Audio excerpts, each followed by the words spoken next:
ഓം കർപ്പണ്യദോഷോപഗതസ്വഭാവകപൃച്ഛാമിത്താം ധർമ്മസമൂഢചേതക യശ്രേയസ്യാ നിശ്ചിതം ബ്രൂഹിതന്മേ ശിഷ്യസ്യേഹം ശാതിമാം താം പ്രപന്നം. ഓം നമോ ഭഗവതേ വാസുദേവായ. ഓം നമോ ഭഗവതേ വാസുദേവായ. ഓം ശ്രീകൃഷ്ണായ പരബ്രഹ്മണേ നമഃ.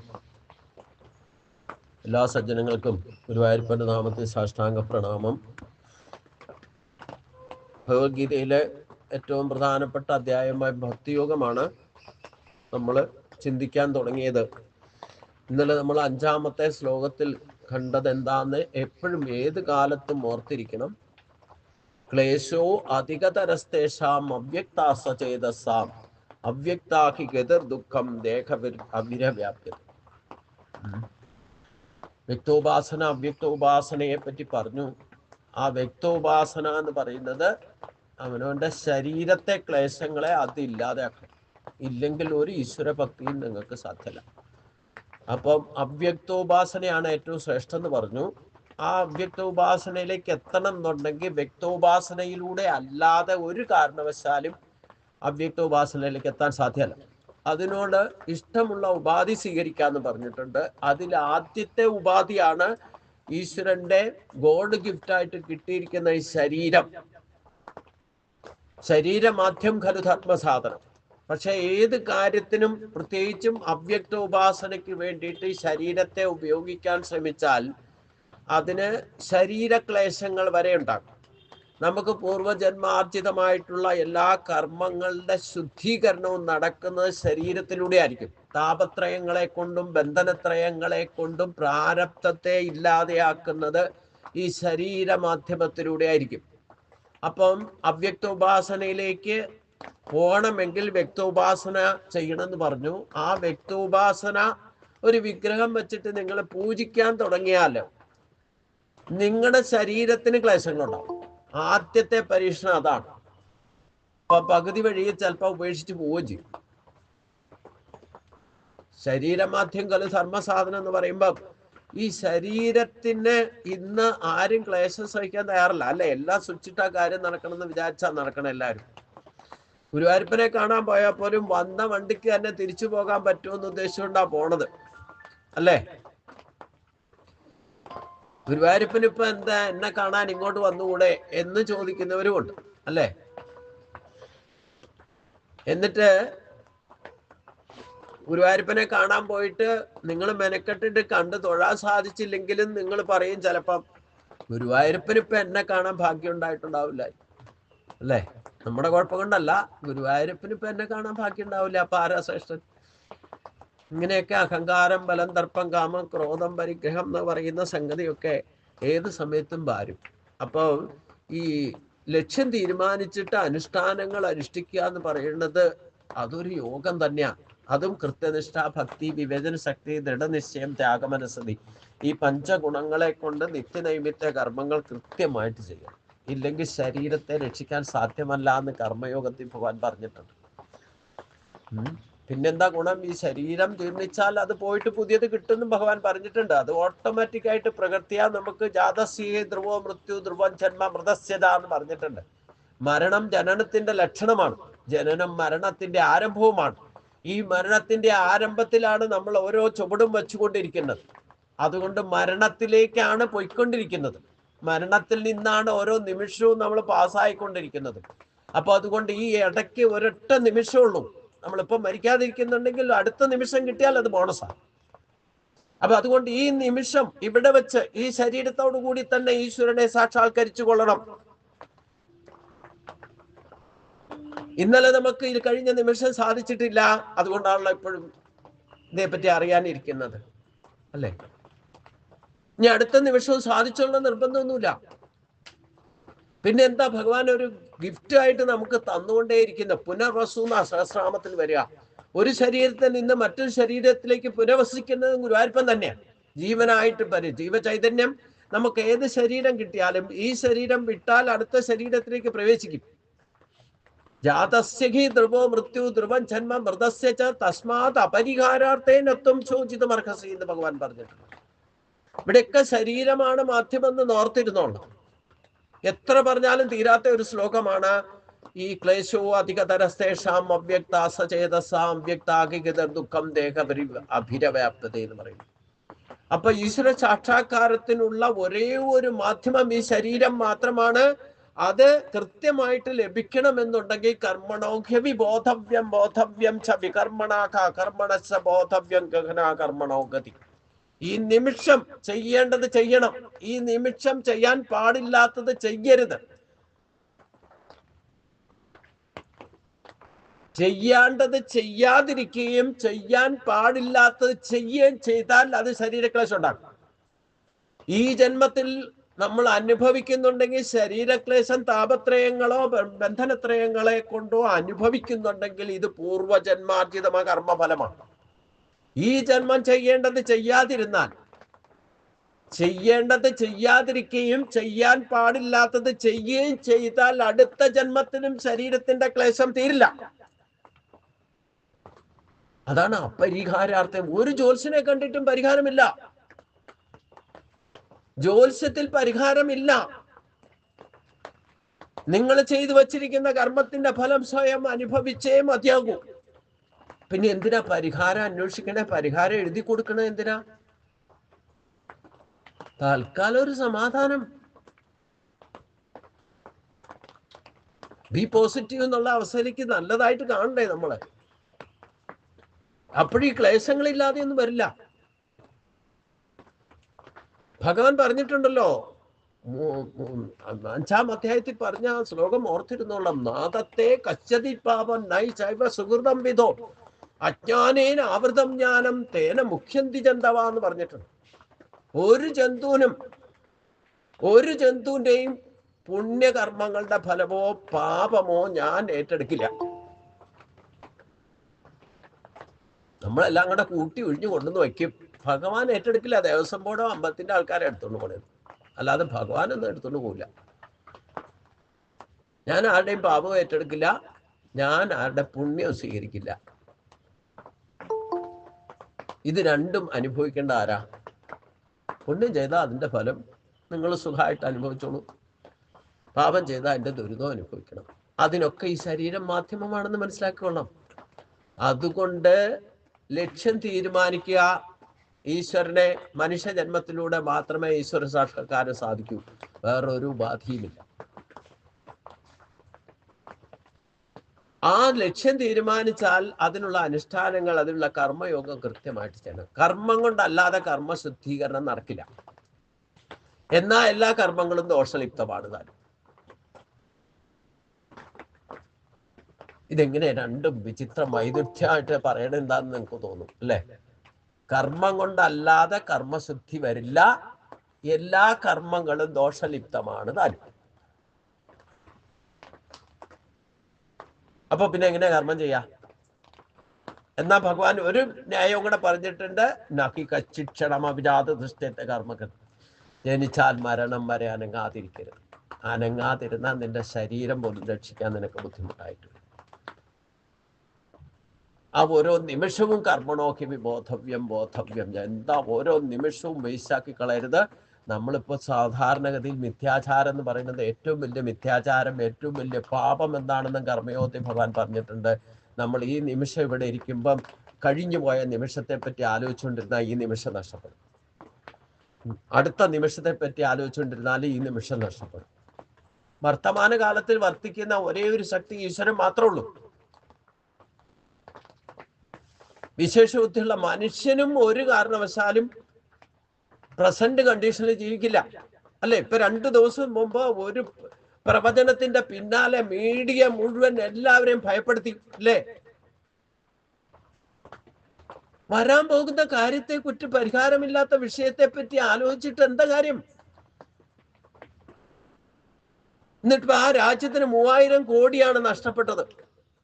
ഈ പ്രവചനത്തിന്റെ പിന്നിലെ മീഡിയ എത്ര പ്രൊപ്പഗണ്ട കാണിച്ചിട്ട് പ്രചരിപ്പിച്ചിട്ട് ആൾക്കാരെ പേടിപ്പിച്ചിട്ട് ഓട്ടം അല്ലേ? എന്നിട്ട് സംഭവിച്ചത് വേറെ ഏതോ രാജ്യത്ത്. ഈ പറയുന്ന പ്രകൃതി ദുരന്തം നടന്നു, പക്ഷെ അവിടെയല്ല.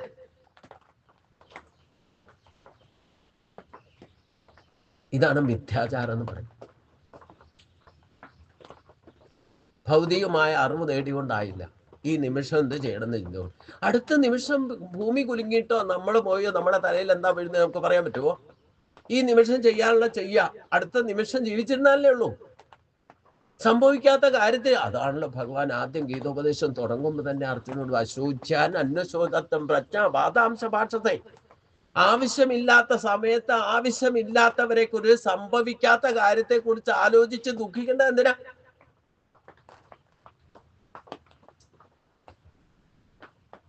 മനുഷ്യന്റെ ഏറ്റവും വലിയ പരാജയം ഇതാണ്. ഈ നിമിഷം ഒരു നിമിഷം എന്ത് ചെയ്യണോ അത് കൃത്യമായിട്ട് ചെയ്യണം. ഞാനിപ്പോ ഇവിടെ ഇരുന്നുകൊണ്ട് എന്താണ് പറയേണ്ടതെന്നുള്ള ബോധം എനിക്കുണ്ടായിരിക്കണം, എന്താ പറയാൻ പാടില്ലാത്തെന്നുള്ള ബോധം ഉണ്ടെങ്കിൽ പറയേണ്ടത് പറയേണ്ട സമയത്ത് പറയുന്നവനാണ് യഥാർത്ഥ കർമ്മയോഗി. ചെയ്യേണ്ട കാര്യങ്ങൾ ചെയ്യേണ്ട സമയത്ത് കൃത്യമായിട്ട് ചെയ്യുന്നവനാണ് കർമ്മയോഗി. അപ്പൊ അനുഷ്ഠാനങ്ങള് ലക്ഷ്യം തീരുമാനിക്കുക, അനുഷ്ഠാനങ്ങൾ കൃത്യമായിട്ട് അനുഷ്ഠിക്കണം. അതിൽ കൃത്യനിഷ്ഠ ഉണ്ടായിരിക്കണം, ഭക്തി ഉണ്ടായിരിക്കണം, അതിൽ വിവേചന ശക്തി ഉണ്ടായിരിക്കണം, അതിൽ ദൃഢനിശ്ചയം ഉണ്ടായിരിക്കണം, അതിൽ ത്യാഗമനസ്ഥയും ഉണ്ടായിരിക്കണം. ഏത് കർമ്മം ചെയ്യണമെങ്കിലും കൃത്യനിഷ്ഠ, ഭക്തി, വിവേചന ശക്തി, ദൃഢനിശ്ചയം, ത്യാഗമനസ്ഥിതി, പഞ്ചഗുണങ്ങളെ മുറുക്കി പിടിച്ചോളണം. ഇത് 2 മുറുക്കി പിടിച്ചാൽ മതി, 3 നിങ്ങളെ കൊളുത്തിപ്പിടിക്കും. ഇതാ ഈശ്വരന്റെ ശക്തി. ഈശ്വരൻ മാത്രമാണ് കൃത്യമായിട്ട് പ്രവർത്തിക്കുന്നത്. നിങ്ങൾ നിങ്ങളുടെ ശരീരത്തെ പറ്റി ഒന്ന് ചിന്തിച്ചു നോക്കൂ. നിങ്ങളുടെ ശരീരത്തിലെ ഓരോ പൾസും കൃത്യമായിട്ട് അടിക്കുന്നില്ലെങ്കിൽ നിങ്ങൾ എങ്ങനെ ജീവിക്കും? നിങ്ങളുടെ ശ്വാസഗതി, ഒരു ശ്വാസം എടുത്താൽ തന്നെ ഒരു ദിവസം തന്നെ ഞാൻ പറഞ്ഞിട്ടുണ്ട് 21,600 പ്രാവശ്യമാണ് ഒരു ദിവസം ശ്വാസം എടുക്കുന്നത്. ഓരോ ശ്വാസത്തിലും ആ ശ്വാസം പോയിട്ട് ശ്വാസകോശത്തിൽ ശുദ്ധീകരിച്ചു കഴിഞ്ഞാൽ അത് 5 തിരിയും. പഞ്ചപ്രാണനായിട്ട്, പ്രാണൻ, അപാനൻ, വ്യാനൻ, സമാനൻ, ഉദാനൻ എന്ന 5 പ്രാണനായിട്ട് തിരിച്ചിട്ട് അത് കൃത്യമായിട്ട് നിങ്ങളുടെ ശരീരത്തിലെ 72,72,10,001 നാഡികളിലേക്ക് ഈ പ്രാണന്റെ ശക്തി എത്തിക്കുന്നത് ഈ 5 പ്രാണന. ഇത് ഓരോ നിമിഷവും നടക്കുന്നുണ്ട്. എത്ര കൃത്യമായിട്ടാണ് നടക്കുന്നത്? നിങ്ങളാണോ സ്വിച്ച് ഓൺ ചെയ്തിട്ട് ഇതൊക്കെ പ്രവർത്തിപ്പിക്കുന്നത്? ഇവിടെ എന്തെങ്കിലും അതിന് വേരിയേഷൻ വന്നാൽ ക്ലേശോ അധികതര ശേഷം അവ്യക്ത സചേതസാം അവ്യക്താക്കിതർ ദുഃഖം ദേഹവിരവ്യാപ്യതേ.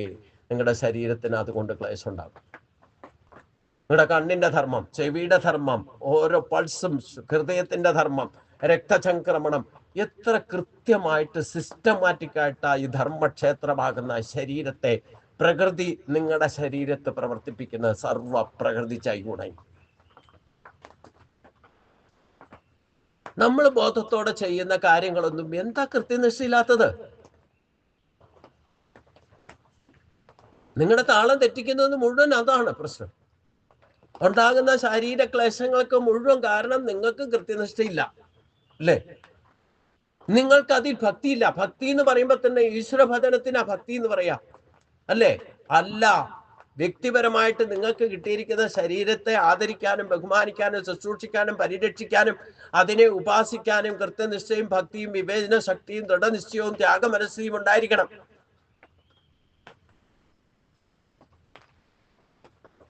അതില്ലെങ്കിൽ നിങ്ങൾക്ക് ശരീരത്തെ പോലും രക്ഷിക്കാൻ സാധിക്കില്ല. പിന്നെ നിങ്ങൾ ഉണ്ടാക്കി വെച്ചിരിക്കുന്ന വസ്തുക്കളെ നിങ്ങൾ രക്ഷിക്കാൻ പുറപ്പെടുക.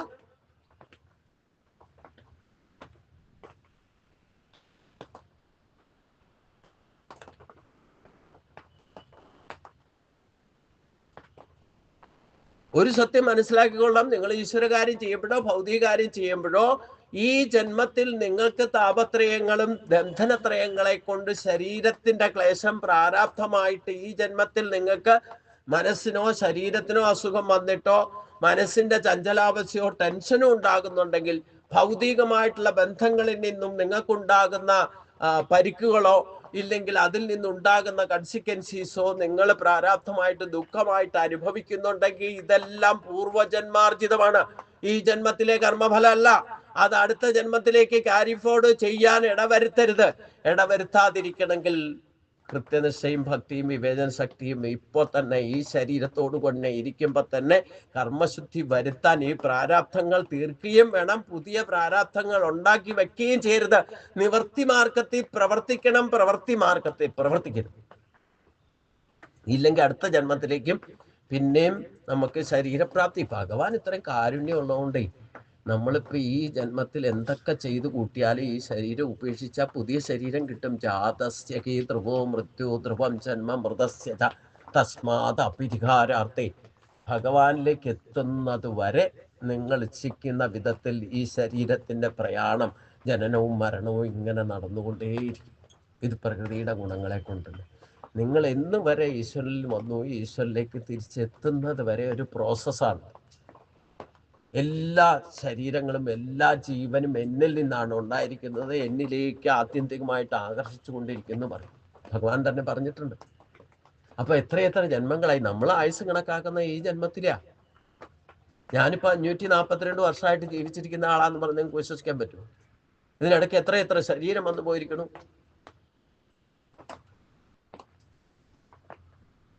84 ലക്ഷം തരം ജീവജാലങ്ങളായിട്ട് ജനിച്ചു മരിച്ചിട്ട് ഈ 84 ലക്ഷത്തിൽ 4 കാറ്റഗറിയിലാണ് 84 ലക്ഷം ഡിവൈഡ് ചെയ്തിരിക്കുന്നത്. ഇതിൽ ഒരു കാറ്റഗറിയിൽപ്പെട്ട ഒരു ജന്മമെങ്കിലും കിട്ടാത്ത ഒരൊറ്റ മനുഷ്യൻ ആയിട്ട് ജനിക്കുന്ന പ്രശ്നമില്ല.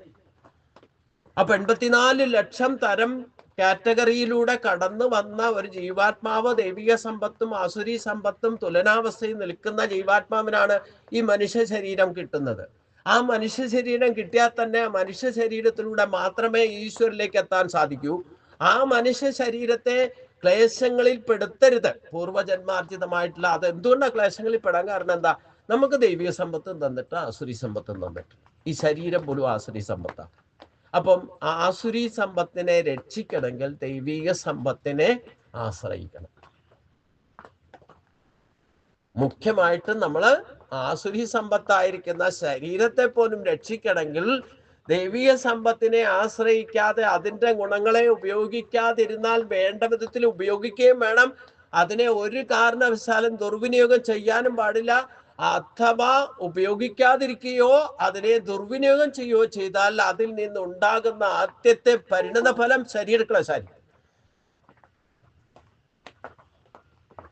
ഒന്ന് മനസ്സിലാക്കണം. ഇപ്പൊ ചെയ്യുന്നതിന്റെ കർമ്മഫലം അടുത്ത ജന്മത്തിലേക്ക് ആ ശരീരക്ലേശമായിട്ട് പോവുക. ഇപ്പോഴത്തെ നമ്മൾ അനുഭവിക്കുന്ന എന്ത് ചെയ്യുന്ന ശരീരക്ലേശങ്ങളും അനുഭവിക്കുന്ന പൂർവ്വജന്മാർജിതമാണ്. ഇപ്പൊ ചെയ്യുന്നതിന്റെ കർമ്മഫലം നിങ്ങൾക്ക് അനുഭവിക്കണമെങ്കിൽ ഈ ജന്മത്തിലല്ല കിട്ടുക, അടുത്ത ജന്മത്തിൽ ക്യാരി ഫോർവേഡ് ആയി പോകും. അപ്പം നാളേക്കുള്ളതാണ് ഇന്ന് ചെയ്യേണ്ടത്. അതിന് ശരീരമാധ്യം ഖലു ധർമ്മസാധനം. അതുകൊണ്ട് ഇന്ന് മുഴുവൻ പറയാൻ ഞാൻ ഉദ്ദേശിക്കുന്ന ഈ ഒരൊറ്റ ശ്ലോകം കടന്നിട്ടല്ലേ അടുത്തതിലേക്ക് പോകാൻ പറ്റൂ. ഇനി ഭക്തിയിലേക്ക് പോകാൻ വേണ്ടിയിട്ട് പോകാൻ 3-4 സ്റ്റെപ്പ് പറയുന്നുണ്ട്. അത് നിങ്ങൾക്ക് ആ കടമ്പ കടക്കണം എന്നുണ്ടെങ്കിൽ ഈ ശരീരക്ലേശം മാറ്റിക്കൊള്ളാം. ഇതിലേക്ക് കടക്കാൻ പറ്റില്ല. അപ്പൊ ഈ അനുഷ്ഠാനങ്ങൾ നിത്യനൈമിത്യ കർമ്മങ്ങൾ, അനുഷ്ഠാനങ്ങൾ ലക്ഷ്യം തീരുമാനിച്ചുള്ള മനുഷ്യ ജന്മത്തിന്റെ പരമമായ ലക്ഷ്യം. മനുഷ്യ ജന്മത്തിലൂടെ മാത്രമേ ഈശ്വര സാക്ഷാത്കാരം സാധിക്കൂ. നമ്മളെ ഇങ്ങോട്ട് ജന്മം വിടുമ്പോൾ ഞാൻ തുടക്കത്തിൽ മുതലേ പറയുന്നതാണ്, ഭഗവാന്റെ തന്നെ അംശമാകുന്ന ജീവാത്മാവ് ശരീരമാകുന്ന വസ്തുവിലേക്ക് പകർന്നു നൽകിയിട്ട് നീ നിന്റെ ഇഷ്ടം പോലെ ജീവിച്ചോളാൻ പറഞ്ഞുകൊണ്ട് നമ്മളെ ഇങ്ങോട്ട് വിട്ടേക്കാം. ഒരു ഇന്റർഫെയറും ഭഗവാൻ ചെയ്യില്ല. നിങ്ങളുടെ ഇഷ്ടത്തിന് ജീവിച്ചു. അത് 84 ലക്ഷം തരം ജീവജാലങ്ങളിലെ കടന്നു വരുന്ന ആ പരിണാമ വിധേയമായിരിക്കുന്ന പ്രോസസ് ഓട്ടോമാറ്റിക് സംഭവിക്കും. എന്നിട്ട് മനുഷ്യജന്മം കിട്ടുമ്പോഴാണ് വിശേഷ ബുദ്ധിയുള്ളൂ. മനുഷ്യന് മാത്രമേ ഈ 84 ലക്ഷം തരം ജീവജാലങ്ങളെ പറ്റി ചിന്തിക്കാനും അതിൻ്റെ ഗതിവിഗതികൾ മനസ്സിലാക്കാനും അതിനെ കാറ്റഗറൈസ് ചെയ്തിരിക്കുന്ന ഈശ്വരൻ എങ്ങനെയാണ് അതിലൂടെ നമ്മളെ കടത്തിവിടുന്നതൊക്കെ തിരിച്ചറിയാനുള്ള കഴിവൊക്കെ കിട്ടിയിരിക്കുന്നത് മനുഷ്യന് മാത്രമേ ഉള്ളൂ. നമുക്ക് ഓപ്ഷൻ ഉണ്ട് താനും. മനുഷ്യജന്മം കിട്ടിയാലാണ് 3 ഓപ്ഷൻ ഉണ്ട്. ഒന്ന്, നമുക്ക് അതിനെ പോഷിപ്പിച്ച് ദൈവിക സമ്പത്തിനെ പോഷിപ്പിച്ച് ഈശ്വരിക ഗുണം, ദൈവിക സമ്പത്തും ആസുരി സമ്പത്തും 50-50% ഈക്വലൈസ് ചെയ്തുകൊണ്ട്, ഇല്ലേ പാപം പുണ്യെന്നോ ഇല്ലെങ്കിൽ നേച്ചറും കൾച്ചറെന്നോ ഏത് തരത്തിൽ നമുക്ക് പേരിട്ട് വിളിച്ചാലും അതിൻ്റെ സംഭവം ഒന്ന് തന്നെയാണ്. ഭഗവാന്റെ ഗിഫ്റ്റാണ്. 50% ഈശ്വരീയ ഗുണങ്ങൾ, 26 ഗുണങ്ങളാണ് ദൈവിക സമ്പത്ത്. അതിൻ്റെ 50% നിങ്ങൾക്ക് ഉപയോഗിക്കാൻ, ഒരു നിരീശ്വരവാദിക്ക് പോലും ഈ ഗുണങ്ങൾ ഉപയോഗിക്കാതെ ഒരു നിമിഷം പോലും ജീവിച്ചിരിക്കാൻ സാധ്യത. അവൻ അറിയാതെ അത് ഉപയോഗിക്കും, ഇല്ലാതെ ജീവിക്കില്ല. സഖയജ്ഞ പ്രജാശിഷ്ട പുരോപാച പ്രജാപതി അനേന പ്രസവിശിഷ്ടം ഏക്ഷമോച്ചിട്ട കാമധേനുവിനെ പോലെ പക്ഷപാതമില്ലാതെ ജാതി മതങ്ങൾക്ക് വ്യത്യസ്തമായിക്കൊണ്ട് ഉഞ്ചനീചത്വങ്ങൾ ഇല്ലാതെ ഒരേപോലെ ഡിസ്ട്രിബ്യൂട്ട് ചെയ്യുന്ന സംഗതിയാണ് ദൈവിക സമ്പത്ത്. അത് കാമധേനുവിനെ പോലെ നൽകുന്ന പറഞ്ഞിട്ടുണ്ട്. അത് സഹയജ്ഞ ഭാവനയുടെ 84 ലക്ഷം തരം ജീവജാലങ്ങൾക്കും സ്ഥാവര ജംഗമ വസ്തുക്കളും ക്ഷേത്ര സംയോഗത്തിലൂടെ അതിനെ രക്ഷിക്കുന്നത് ഭഗവാൻ തന്നെയാണ്. അതുകൊണ്ട് ഭഗവാൻ പറഞ്ഞു, നീ നിന്റെ ഇഷ്ടം പോലെ ജീവിച്ചു. അത് കഴിഞ്ഞിട്ട് ഒരു കാര്യം കൂടെ പറഞ്ഞു, അന്ന് കേൾക്കാൻ പോലും പകുതി പേര് നിന്നില്ല. രണ്ടാമത് ഒരു കാര്യം കൂടെ പറഞ്ഞു. അത് 50% ആൾക്കാർ കേട്ടു തന്നെയില്ല. സപ്തർഷികളെ പോലെ സനകാദി പോലെയുള്ളവർ കേട്ടിട്ടുള്ളൂ. അവരൊന്നും സംശയിച്ചിരുന്നു ഭഗവാൻ എന്തോ ഒന്നും കൂടെ പറയാനുണ്ടെന്നുള്ളത് എനിക്ക് നിന്നിട്ടുള്ളൂ. രണ്ടാമത് പറഞ്ഞതാണ്, നിനക്ക് എന്നാണോ എൻ്റെ അടുത്തേക്ക് തിരിച്ചു വരണം തോന്നുള്ള അതിനുള്ള മാർഗത്തെ നീ തന്നെ കണ്ടെത്തി എന്ന് വേണേലും തിരിച്ചു വരാം. അതും ഓപ്ഷൻ നമ്മൾക്ക് തന്നേക്കണം. എപ്പോ വേണേലും വരാം. അതിനുള്ള മാർഗവും തന്നിട്ടുണ്ട്. ഗീത പോലെ ശാസ്ത്രം അതിനുള്ള മാർഗമാണ്. ആ മാർഗത്തെ നീ തന്നെ കണ്ടെത്തി എന്ന് വേണേലും തിരിച്ചു വന്നു.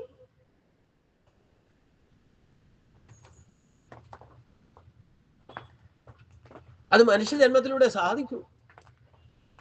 അതുകൊണ്ടാണ് ഭഗവാൻ വിശ്വരൂപം കാണിച്ചു കൊടുത്തപ്പോ അർജുനോട് പറഞ്ഞത്, നീ കണ്ടതുപോലെ ദേവന്മാരും ബ്രഹ്മപ്രജാപതിയും ഇല്ലെങ്കിൽ അതുപോലുള്ള മഹർഷികളോ ആഗ്രഹിച്ചിട്ട് പോലും അവർക്ക് നീ കണ്ടതുപോലെ കാണാൻ സാധിച്ചില്ല, സാധിക്കുകയുമില്ല.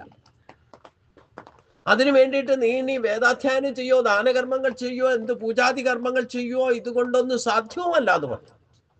പിന്നെ എന്തുകൊണ്ടാ സാധിക്കുക എന്ന് പറഞ്ഞു. സാധിക്കില്ല എന്ന് പറഞ്ഞിട്ട് സാധിക്കുന്നു പറയുന്നതാണ് ഭഗവാന്റെ നേച്ചർ ഇല്ലേ? എന്നെ സാക്ഷാത്കരിക്കാൻ മായയെ ജയിക്കാൻ ബുദ്ധിമുട്ടാണെന്ന് പറഞ്ഞു ഭഗവാൻ. പക്ഷെ മായ ജയിക്കാനുള്ള മാർഗവും കൂടെ ഭഗവാൻ പറഞ്ഞു തന്നിട്ടുണ്ട്. ഒപ്പം തന്നെ പറയും, നെഗറ്റീവും പറയും, ഒപ്പം പോസിറ്റീവ് പറയും.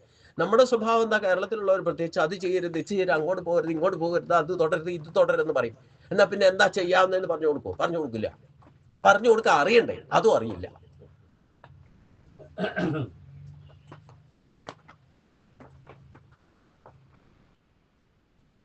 അതിന്റെ അപചയമാണ് സംഭവിച്ചുകൊണ്ട് ദൈവത്തിന്റെ നാടാ, പക്ഷെ അസുരന്മാരുടെ നാടാക്കി മാറ്റി അല്ലേ? അർജുനൻ തന്നെ ആദ്യം പറഞ്ഞിട്ടുണ്ട് എന്തുകൊണ്ടാ ഇങ്ങനെ ആയി പോണേന്ന് അല്ലേ? എന്തുകൊണ്ടാ നരകതുല്യമായത്? ദ്വാരക മുങ്ങി പോലെ മുക്കി കളയാൻ പോവുക കേരളത്തെ അധികം താമസിയാതെ. വരുണനോട് അന്നേ ഭഗവാൻ പറഞ്ഞിട്ടുണ്ട് ദ്വാരകയെ പറ്റി, ഞാനിപ്പോ തൽക്കാലത്തേക്കൊന്ന് രക്ഷിക്കാൻ ഇവരെയൊക്കെ മധുരാവാസികളെ ഒന്ന് രക്ഷിക്കാൻ വേണ്ടിയിട്ടാ ഈ ഭൂമി നിന്റെ അടുത്തുനിന്ന് തിരിച്ചെടുക്കണേ എന്ന് പറഞ്ഞിട്ടുണ്ട്.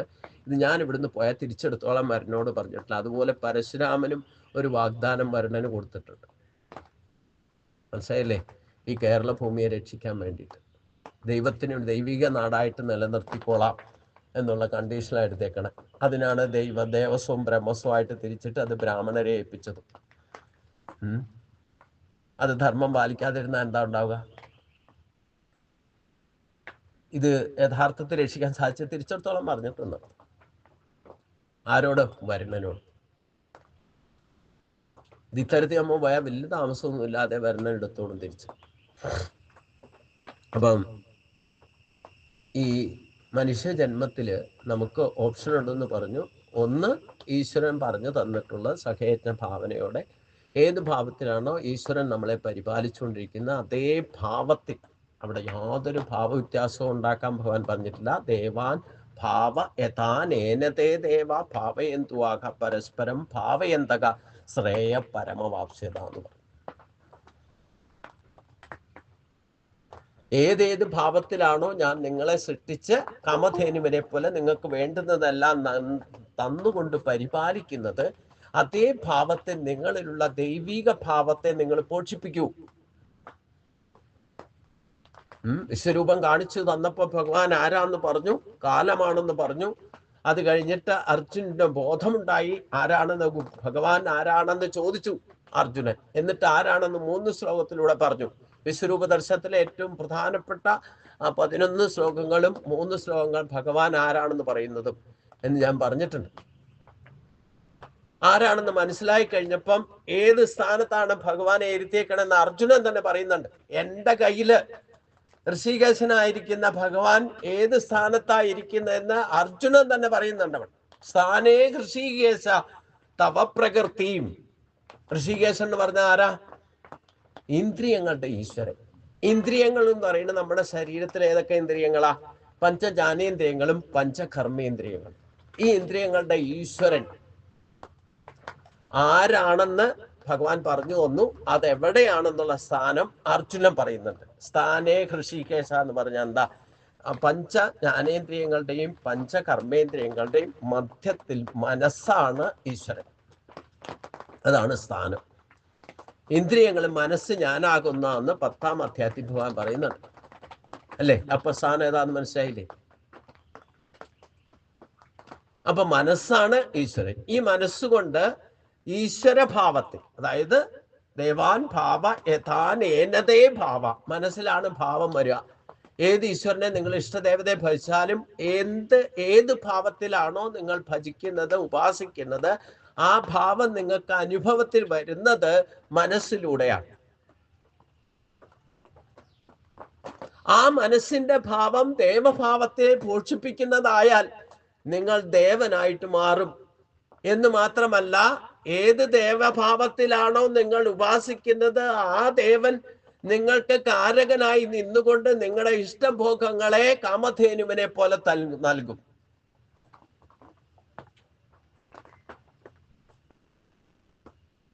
ആ ഇഷ്ടഭോഗങ്ങൾ കിട്ടിയാൽ വീണ്ടും ഈശ്വരനായിക്കൊണ്ട് ഭാവത്തിൽ, അതേ ഭാവത്തിൽ സമർപ്പിച്ചുകൊണ്ട് പരസ്പരം ഭാവം. നിങ്ങൾക്ക് എന്താണോ ഇഷ്ടഭോഗങ്ങൾ കിട്ടിയത്, അത് ഈശ്വരഭാവത്തിൽ തന്നെ കാമധേനുവിനെ പോലെ കിട്ടുന്ന ഇഷ്ടഭോഗങ്ങള് മറ്റുള്ളവർക്ക് ഡിസ്ട്രിബ്യൂട്ട് ചെയ്ത് പരസ്പരം ഭാവയന്തക. അങ്ങനെ ഭാവത്തിൽ നിങ്ങൾ വർദ്ധിച്ചാൽ നിങ്ങളുടെ ഖജനാവ് ഒരിക്കലും കാലിയാകില്ല. പരമശ്രേയവാപ്സ്യത എന്ന് പറഞ്ഞു. അപ്പൊ നമുക്ക് ശരീരമുണ്ട്, ശരീരത്തിൽ പഞ്ചേന്ദ്രിയങ്ങളുണ്ട്, പഞ്ചകർമ്മേന്ദ്രിയങ്ങളുണ്ട്, അതിന്റെ മധ്യത്തിൽ ഈശ്വര ഭാവമുണ്ട്. അത് മനസ്സിൽ ഉറപ്പിക്കണം. നമ്മൾ ഈശ്വരൻ എന്ന് പറയുമ്പോൾ, ദേവം എന്നൊക്കെ പറയുമ്പോഴത്തേനും ഒരു അമ്പലത്തിൽ പ്രതിഷ്ഠിക്കുന്ന വിഗ്രഹത്തെ ഓർമ്മ വരും അല്ലെ? അവിടെ മാത്രമേ ഈശ്വരനുള്ളൂ.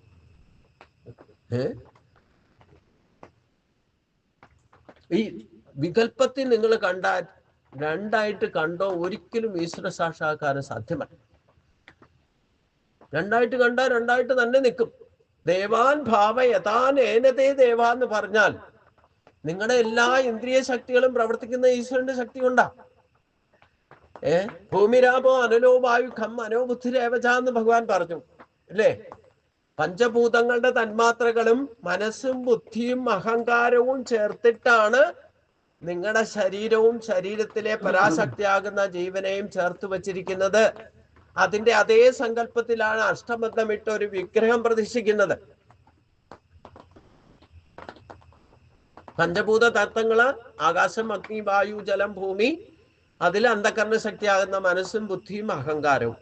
മനസ്സും അവ്യക്തമാണ്, ബുദ്ധി അവ്യക്തമാണ്. അഹംബോധം എന്ന് പറയുന്നത് ആത്മബോധമാണ്.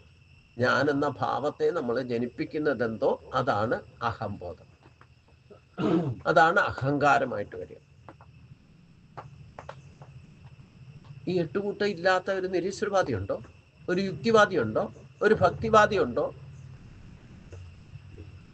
ശരീര അപരാശക്തി കൊണ്ട്, ഗുരുവായൂരപ്പന്റെ അപരാശക്തി കൊണ്ടാണ് നിർമ്മിച്ചിരിക്കുന്നത്. അതിൽ ജീവൻ പരാശക്തിയാണ്. ഇത് രണ്ടും ചേർത്ത് വെച്ചിരിക്കുന്നത് അഷ്ടബന്ധമായിട്ട് ഉറപ്പിച്ചിരിക്കുക. അതുകൊണ്ടാണ് ശരീരമാധ്യം കലുധർമ്മ. ശരീരം ജഡവസ്തുവാന്ന് ഇപ്പം ഒരിക്കലും ചിന്തിക്കരുതെന്ന് ഞാൻ പറഞ്ഞിട്ടുണ്ടല്ലോ. അത് അങ്ങ് അഗ്രഗണ്യയിലെത്തിയ ബ്രഹ്മജ്ഞാനികളാണ് ശരീരം ജഡമാണെന്ന് പറയുന്നത്. ഈശ്വരനെ സാക്ഷാത്കരിച്ച ഒരു മനുഷ്യ ശരീരം അവനത് ജഡമാകും. പക്ഷെ അപ്പോഴും ശരീരം ഉള്ളപ്പോഴേ അങ്ങനെ ചിന്തിക്കാൻ പോലും സാധിക്കൂ.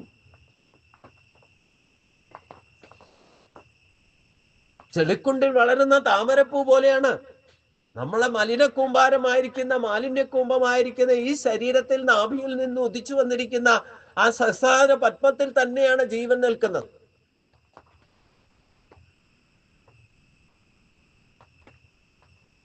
അത് അവ്യക്തമാണ്. ഓൾ ബോഡി CT സ്കാൻ നടത്തിയാൽ പോലും നമ്മുടെ ആജ്ഞാചക്രത്തിലിരിക്കുന്ന മനസ്സും ആ മനസ്സിലുള്ള ഒരു ബിന്ദു രൂപത്തിലിരിക്കുന്ന ജീവനെയും സ്കാൻ ചെയ്ത് കണ്ടുപിടിക്കാൻ സാധ്യമല്ല. എത്ര ഹൈഡ്രോളിക് ബോഡി നടത്തിയാലും കണ്ടുപിടിക്കാൻ സാധ്യമല്ല. അവ്യക്തോയം അചിന്ത്യോയം അവികാര്യോയം ഉച്ചതേ.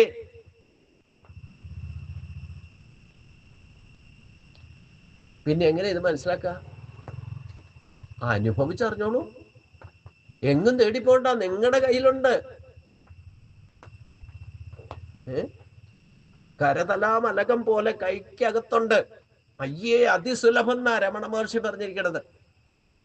എന്നിട്ട് തേടി നടക്കുന്നതാണ് ഏറ്റവും വലിയ അബദ്ധം എന്നർത്ഥം. അപ്പൊ പരസ്പരം ഭാവം എന്താന്ന് പറഞ്ഞാൽ എന്താ? ഞാൻ എളുപ്പത്തിൽ മനസ്സിലാക്കാം. നിങ്ങളൊരു കുട്ടി നിങ്ങൾ ജനിച്ചാൽ ഒരു മരം തൊട്ടടുത്ത് വെച്ച് പഠിപ്പിച്ചോളണം. നിങ്ങളുടെ പ്രാണശ്വാസം തരുന്നത് ഒരു മരമാണ്. അതിന്റെ നിശ്വാസവായു നമ്മുടെ പ്രാണവായു, നമ്മുടെ നിശ്വാസവായുവിന്റെ ശ്വാസവായുവാണ്. ഇങ്ങനെ പ്രകൃതിയും മനുഷ്യനും തമ്മിൽ ബന്ധപ്പെട്ടാണ് നിൽക്കുന്നത്. അതാണ് പരസ്പര ഭാവേന്തക എന്ന് പറയുന്നത്. അല്ലേ? നമ്മുടെ ശരീരത്തിൽ 1/2 ഭാഗം ജലമുണ്ട്, 1/2 ഭാഗം ജലം ഭൂമിയിലുണ്ട്. ഇല്ലേ? ഈ ശരീരത്തിലെ 1/2 ഭാഗം ജലം കുറഞ്ഞാലും കൂടിയാലും പ്രശ്ന. അതേപോലെ ഭൂമിയിൽ 1/2 ഭാഗം ജലം കൂടിയാലും കുറഞ്ഞാലും പ്രശ്നം. അത് ബാലൻസ് കീപ്പപ്പ് ചെയ്യണം. ഇതാണ് പരസ്പരം ഭാവനയിൽ ഭാവയന്തക. പ്രകൃതിയും പുരുഷനും തമ്മിൽ പരസ്പരമുള്ള ഭാവത്തിൽ മാത്രമേ അതിനെ ബാലൻസ് ചെയ്ത് നിലനിർത്താൻ പറ്റൂ. ബാലൻസ് തെറ്റിയോ പ്രശ്നം. ആ ബാലൻസ് തെറ്റാതെ സൂക്ഷിക്കലാണ് കൃത്യനിഷ്ഠ. അതിലാണ് ഭക്തി, ശ്രദ്ധ. നിങ്ങളുടെ ഓരോ ചലനത്തിലും, നിങ്ങളുടെ ഉറക്കത്തിൽ പോലും ഹൃദയത്തിന്റെയും ഇല്ലേ ശരീരപ്രവർത്തനങ്ങളൊക്കെ എത്ര കൃത്യമായിട്ട് ഭഗവാൻ സംക്ഷേപിച്ച് ഒരു സിസ്റ്റമാറ്റിക് ആയിട്ട് നടത്തുന്നുണ്ട്. ഇല്ലേ? നിങ്ങൾ നോൺ വെജിറ്റേറിയൻ ആണോ ഇല്ലേ വെജിറ്റേറിയൻ ആണോ കഴിച്ചു നോക്കിയിട്ടാണോ ജഡരാക്തി വന്നിട്ട് അതൊക്കെ ദഹിപ്പിച്ച് സംശീകരിക്കുന്നത്?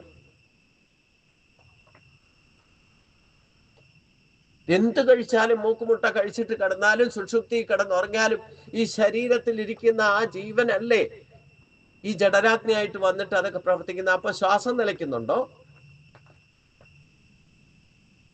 അപ്പം ഊണിലും ഉറക്കത്തിലും നടപ്പിലും എടുപ്പിലും നമ്മളെ കാത്തു സംരക്ഷിക്കുന്ന ഗർഭപാത്രം തൊട്ട് കാത്തു സംരക്ഷിച്ച പരീക്ഷത്തിനെ മാത്രമൊന്നുമല്ല, നമ്മളെയും കാത്തു സംരക്ഷിച്ച ഓരോ ജന്മത്തിലും നമ്മളെ കാമധേനുവിനെ പോലെ ഭഗവാൻ കാത്തു സംരക്ഷിച്ചുകൊണ്ടിരിക്കുന്നത്. അതിൻ്റെ ഒരു അംശം പോലും നമ്മൾ ഉൾക്കൊള്ളുന്നുണ്ടോ?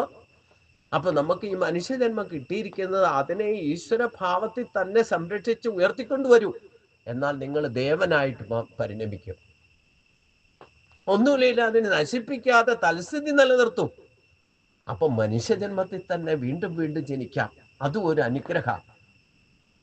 അതല്ല, അതിനെ ശ്രദ്ധിക്കാതെ ദൈവീയ സമ്പത്തിനെ വേണ്ട വിധത്തിൽ ഉപയോഗിക്കില്ല എന്ന് മാത്രമല്ല, അതായത് ബ്രഹ്മഹത്യ എന്ന് പറയുന്നത് ബ്രഹ്മത്തിന്റെ ശക്തിയാണ്. ദൈവീയ ശക്തി നമ്മുടെ ചിന്തയിലും വാക്കിലും പ്രവൃത്തിയിലും ഒക്കെ ആക്ടിവേറ്റ് ചെയ്ത് 50% പ്രവർത്തിക്കുന്നുണ്ട്.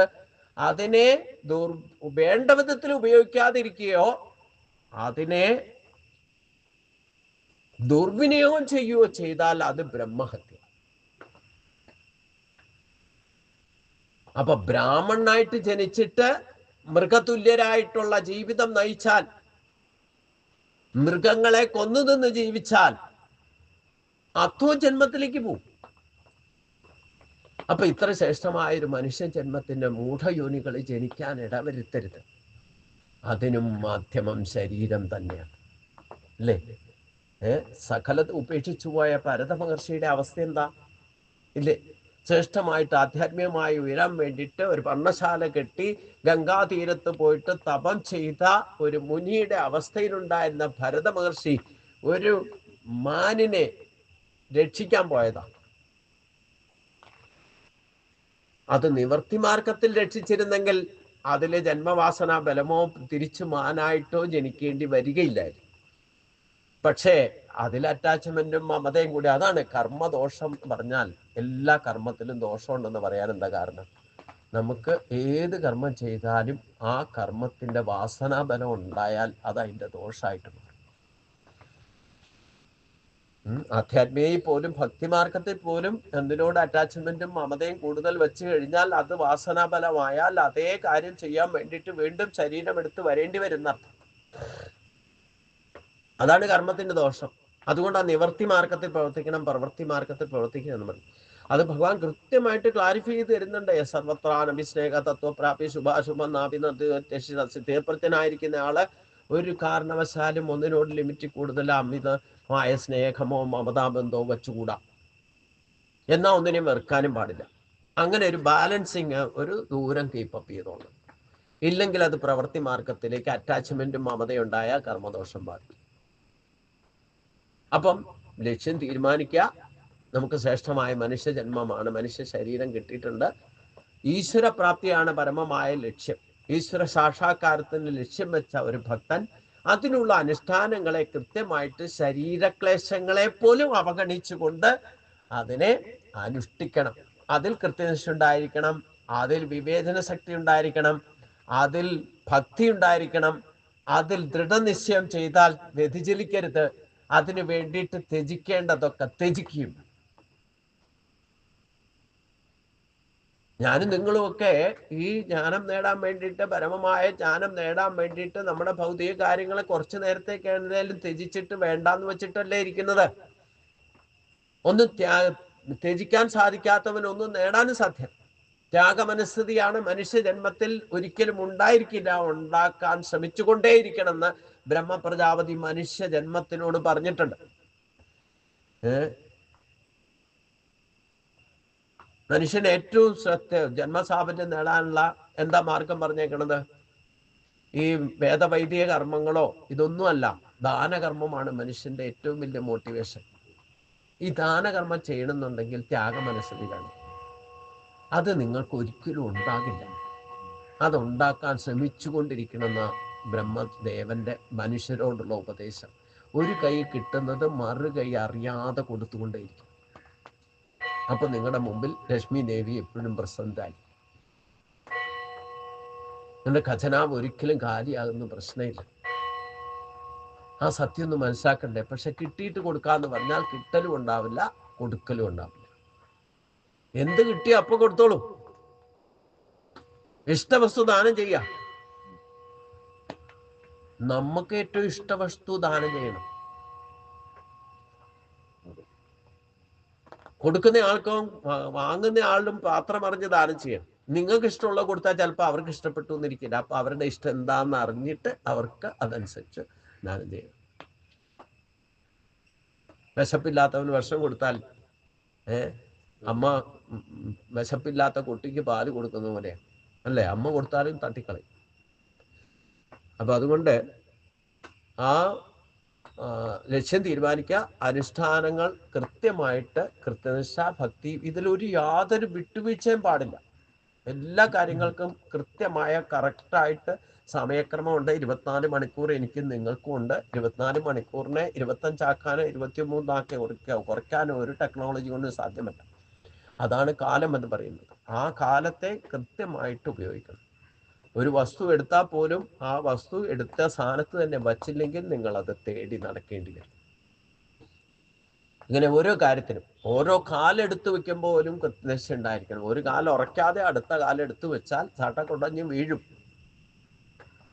അപ്പൊ എല്ലാ കാര്യത്തിനും നമ്മുടെ ഓരോ ചലനങ്ങളും ഭഗവാൻ എത്ര കൃത്യമായിട്ടാണ് ഈ സഖേറ്റ ഭാവനയോടെ നമ്മളെ പരിപാലിച്ചു കൊണ്ടിരിക്കുന്നത്.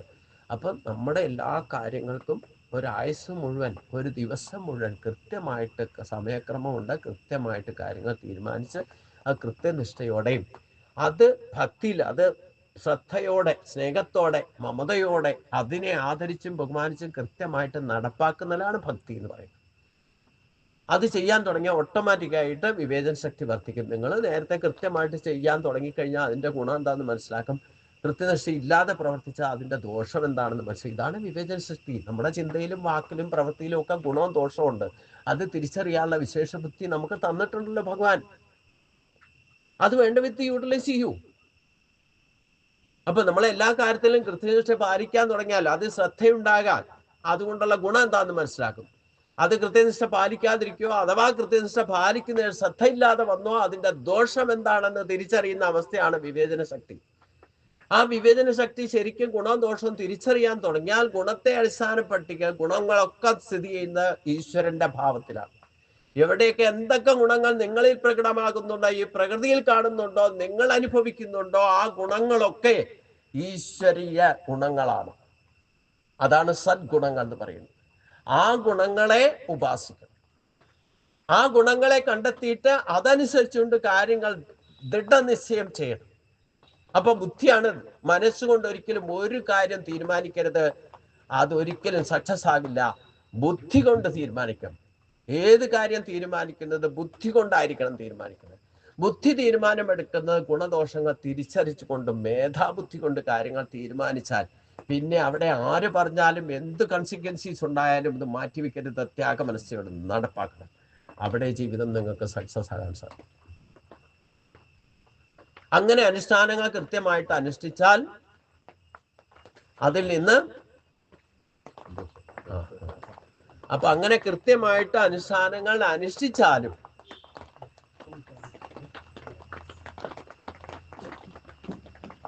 കർമ്മത്തിന്റെ ഗതി ഗഹനമാണെന്ന് പറഞ്ഞിട്ടുണ്ട്. ആ കർമ്മത്തിന്റെ ഗതി ഗഹനമാകുക എന്ന് പറഞ്ഞാൽ എന്താ? നമ്മൾ ഇത്രയൊക്കെ കൃത്യമായിട്ട് ത്യാഗമനസ്സോടെ പ്രവർത്തിച്ചാലും വേണ്ടില്ല, അതിൽ നിന്ന് ഉണ്ടാകുന്ന പരിണത ഫലങ്ങൾ പൂർവജന്മാർജിതമായിരിക്കുന്ന കർമ്മഫലങ്ങൾ അനുസരിച്ചു കൊണ്ടുള്ള അനുഭവങ്ങളും അത് താപത്രയങ്ങളും ബന്ധനത്രയങ്ങളും പൂർവജന്മാർജിതമായിട്ടുള്ളതായിരിക്കും ഈ ജന്മത്തിൽ ശരീരത്തിലൂടെ നമ്മൾ അനുഭവിക്കേണ്ടി വരിക. പക്ഷെ അതിലൊന്നും തളരരുത്. അതിൽ നിന്ന് ഒരിക്കലും ഭ്രഷ്ടനാക്കപ്പെടാതിരിക്കുക. അതായത് നമ്മൾ ഈ അനുഷ്ഠാനങ്ങളിൽ നിന്ന് ഭ്രഷ്ടനാകി പോകാതെ വഴുതി പോകാതിരിക്കാൻ ശ്രദ്ധിക്കണം. അതും ശരീരം കൊണ്ട് ശ്രദ്ധിക്കണം. അതിനാണ് എല്ലാം സഹിക്കാൻ കപ്പാസിറ്റി ഉണ്ടാക്കണം എന്ന് പറഞ്ഞല്ലോ ഭഗവാൻ. മാത്രാ സ്പർശാ സുഖൗന്ദേയ ശീതോഷ്ണ സുഖ ദുഃഖതാ താമകമോ പായിനോ അനിത്യത്താം തിദിക്ഷസ്വ ഭാരത എന്ന് പറഞ്ഞിട്ടുണ്ട്. ചൂടും തണുപ്പും ലാഭവും നഷ്ടവും ഇതുകൊണ്ടൊക്കെയാണല്ലോ ശരീരത്തിന് നമുക്ക് ക്ലേശം ഉണ്ടാകുന്നു. അയ്യോ സഹിക്കാൻ വയ്യ എന്നൊക്കെ പറയുന്നത് എന്തുകൊണ്ടാണ്? ശരീരം കൊണ്ടാ പറയുന്നത്.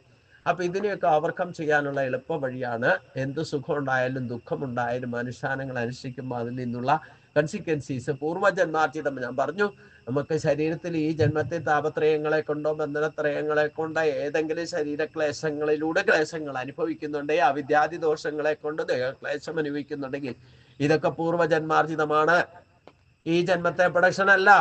അതുകൊണ്ട് ആ ക്ലേശങ്ങളൊക്കെ ഓവർകം ചെയ്യണമെങ്കിൽ അതിനെയൊക്കെ സഹിക്കാൻ തയ്യാറാക്കണം. സിദ്ധ്യസിദ്ധ്യോ സമോ ഭൂത്വ സമത്വം യോഗ ഉച്ചതേ എന്ന് ഭഗവാൻ പറഞ്ഞിട്ടുണ്ട്. അതിൽ നിന്ന് വഴുതിപ്പോകാനും പാടില്ല, വ്യതിചലിക്കാൻ പാടില്ല. മറ്റുള്ളവരുടെ വാക്കുകളോ ഇല്ലേ കൺസിക്വൻസീസ് അനുഭവം കഴിച്ച് പകച്ചു നിന്നിട്ട് അതിനെ ഉപേക്ഷിച്ച് പോകരുത്. എന്ത് ക്ലേശം വന്നാലും പ്രസാദമായി സ്വീകരിക്കണം. അപ്പോഴേ അതിനെ ഓവർകം ചെയ്യാൻ സാധിക്കും. അതും സാധിക്കേണ്ട ശരീരം കൊണ്ടാണ്. ശരീരത്തിന് വരെ ക്ലേശമുണ്ടാകും, അപ്പോഴും അതിനെ സഹിക്കണം.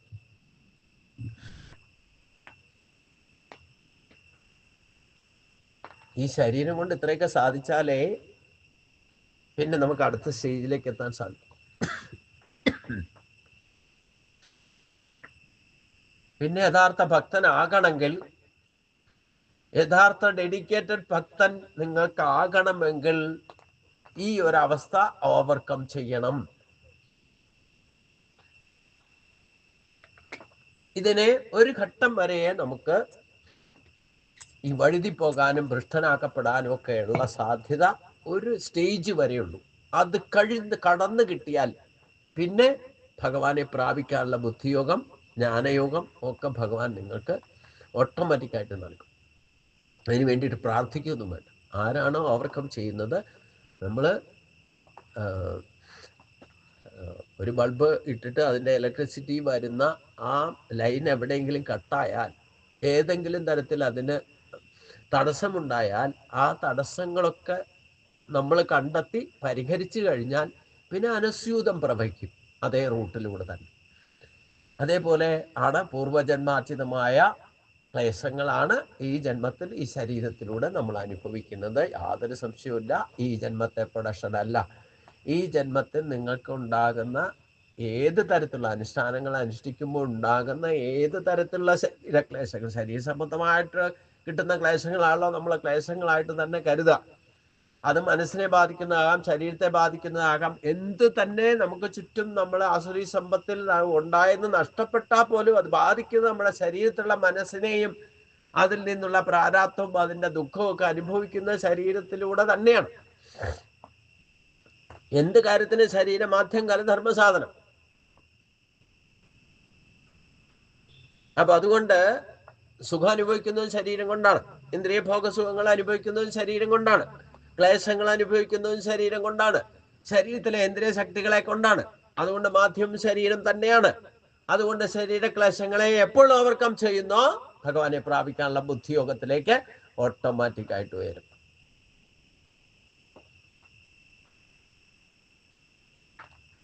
ആ ബുദ്ധിയോഗത്തിൽ എത്തിയാലേ ഇനി ഭഗവാൻ പറയുന്ന കാര്യം നമുക്ക് അല്പമെങ്കിലും മനസ്സിലാകൂ എന്നർത്ഥം. ഏതു സർവാണി കർമാണി മയി സന്യസ്യ മൽപര അനന്യേനൈവ യോഗേന മാം ധ്യായന്ത ഉപാസതേ തേഷാമഹം സമുദ്ധർത്ഥ മൃത്യു സംസാര സാഗരാൻ ഭവാമിന ചിരാത് പാർത്ഥ മയ്യാവേശിത ചേതസാം. ഏ പാർത്ഥ, ഹേ അർജുന, എന്നാൽ ഏ സർവാണി കർമാണി, യാതൊരുവൻ സകല കർമ്മങ്ങളെയും മയി സന്യസ്യ മൽപര, എന്നിൽ അർപ്പിച്ച് എന്നെ പരമ ആശ്രയമായി കരുതി, അനന്യേന യോഗേന ഏവാ, ഏകാന്ത ഭക്തിയോടെ കൂടി തന്നെ, മാം ധ്യായന്ത ഉപാസത്തെ, എന്നെ ധ്യാനിക്കുന്നവരായിട്ട് ഉപാസിക്കുന്നുവോ, മയി ആവേശിത ചേതസാം തേഷാം, എന്നിൽ ഉറച്ച മനസ്സോടുകൂടിയ അവർക്ക്, അഹം ന ചിരാർ, ഞാൻ വെറുതെ, മൃത്യു സംസാര സാഗരാർ, വൈകാതെ, ഞാൻ വെറുതെ എന്ന് പറഞ്ഞാൽ വൈകാതെ, മൃത്യു സംസാര സാഗരാൻ, മരണരൂപമായിരിക്കുന്ന സംസാരത്തിൽ നിന്നും, സമുദ്രത്ത ഭവാമി, നിന്ന് കരകയറ്റുന്നവനായി ഭവിക്കുന്നു. ഇതാ ഞാൻ ഇത്രയും നേരം പറഞ്ഞത്. എന്ത്? യാതൊരു, അല്ലയോ അർജുന, സകല കർമ്മങ്ങളെയും എന്നിൽ അർപ്പിച്ച് എന്നെ തന്നെ പരമം ആശ്രയമായി കരുതി ഏകാന്ത ഭക്തിയോടെ എന്നെ ധ്യാനിക്കുന്നവരായിട്ട് യാതൊരുവർ ഉപാസിക്കുന്നുവോ, എന്നിൽ ഉറച്ച മനസ്സോടുകൂടിയ അവർക്ക് വൈകാതെ മരണരൂപമായിരിക്കുന്ന സംസാരം സമുദ്രത്തിൽ നിന്നും കയറ്റുന്നവനായിട്ട് ഞാൻ ഭവിക്കുന്നു. ഇതാണ് ഭക്തിയുടെ ഏറ്റവും വലിയ റിസൾട്ട്. ഭക്തിയോഗ സിദ്ധി എന്ന് പറയുന്നത് ഞാൻ പറഞ്ഞ ശരീരക്ലേശങ്ങളെയൊക്കെ ഓവർകം ചെയ്ത് അനന്യമായിട്ട് മനസ്സുറപ്പിച്ചുകൊണ്ട് ഭവിക്കാൻ നമുക്ക് സാധിക്കണമെങ്കിൽ ശരീരത്തിനോ ഇന്ദ്രിയ സംബന്ധമായിട്ടോ യാതൊരുവിധ താപത്രയങ്ങളോ ബന്ധനത്രയങ്ങളോ ഇല്ലാത്തൊരവസ്ഥയിൽ മാത്രമേ ഡെഡിക്കേറ്റഡ് ഭക്തി നമ്മളിൽ പ്രകടമാകൂ. അങ്ങനെ ഭക്തി, അങ്ങനെയുള്ള ഭക്തർക്ക് ഉറച്ച ഭക്തി, അചഞ്ചലമായ ഭക്തി ഉണ്ടാകണമെങ്കിൽ ഈ ഒരവസ്ഥയിൽ മാത്രമേ ഉണ്ടാകൂ. പൂർവജന്മാർജിതമായ കർമ്മഫലങ്ങള് നല്ലതും ചീത്തയായിട്ടുള്ളതൊക്കെ അനുഭവിച്ച് തീർത്ത് ശുദ്ധി എപ്പോ വരുന്നോ അപ്പോൾ മാത്രമേ ഇത്തരത്തിലൊരു ഡെഡിക്കേഷൻ ഭക്തി ഉണ്ടാകൂ. ആ ഒരു ലെവലിൽ എത്തിയാൽ പിന്നെ എന്ത് പ്രാരാബ്ധം അനുഭവിച്ചു കൊണ്ടിരിക്കുന്നവരാണെങ്കിലും അചഞ്ചല ഭക്തരാണ്.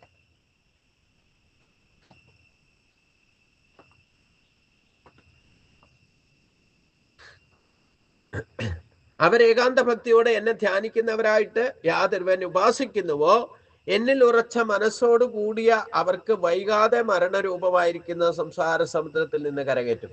ഈ ഒരു സ്ഥിതിയിലാണ് ഭഗവാനെ പ്രാപിക്കാനുള്ള ബുദ്ധിയോഗത്തെ ഞാൻ കൊടുക്കുന്നു. ഭഗവാൻ പറഞ്ഞു, വിഭൂതിയോഗത്തിൽ പറഞ്ഞിട്ടുണ്ടല്ലോ ഭഗവാൻ 11 ശ്ലോകങ്ങളിൽ 10ാമത്തെ ശ്ലോകത്തിലാണ്, ആദ്യത്തെ 11 ശ്ലോകങ്ങളിൽ 10ാമത്തെ ശ്ലോകത്തിലാണ് ഈ ഒരു ലെവലിൽ എത്തുന്നവർക്കാണ് എന്നെ പ്രാപിക്കാനുള്ള ബുദ്ധിയോഗത്തെ ഞാൻ കൊടുക്കുന്നു പറഞ്ഞു.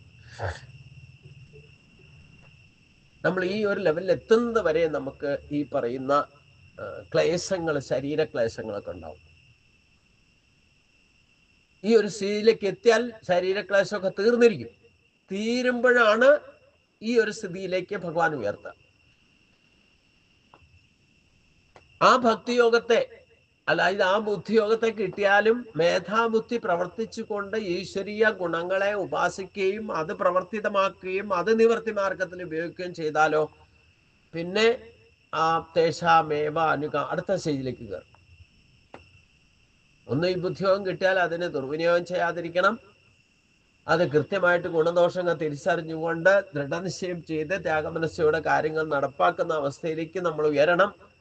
അങ്ങനെ കൃത്യമായിട്ട് പ്രവർത്തിക്കുന്ന പ്രവൃത്തി മാർഗത്തിലല്ല, കൃത്യമായിട്ട് നിവർത്തി മാർഗത്തിൽ പ്രാരാബ്ധം ഉണ്ടാകാത്ത വിധത്തിൽ കർമ്മശുദ്ധിക്കായിക്കൊണ്ട് ആര് കർമ്മം ചെയ്യുന്നുവോ അവർക്ക് ആ കർമ്മത്തിന്റെ ഫലമാണ് നഹി ജ്ഞാനേന സദൃശം പവിത്രമഹ വിദ്യതേ തൽ സ്വയം യോഗ സംതൃപ്തിയും കാലേനാത്മനി വിന്തതി എന്ന് പറഞ്ഞിട്ടുണ്ട്.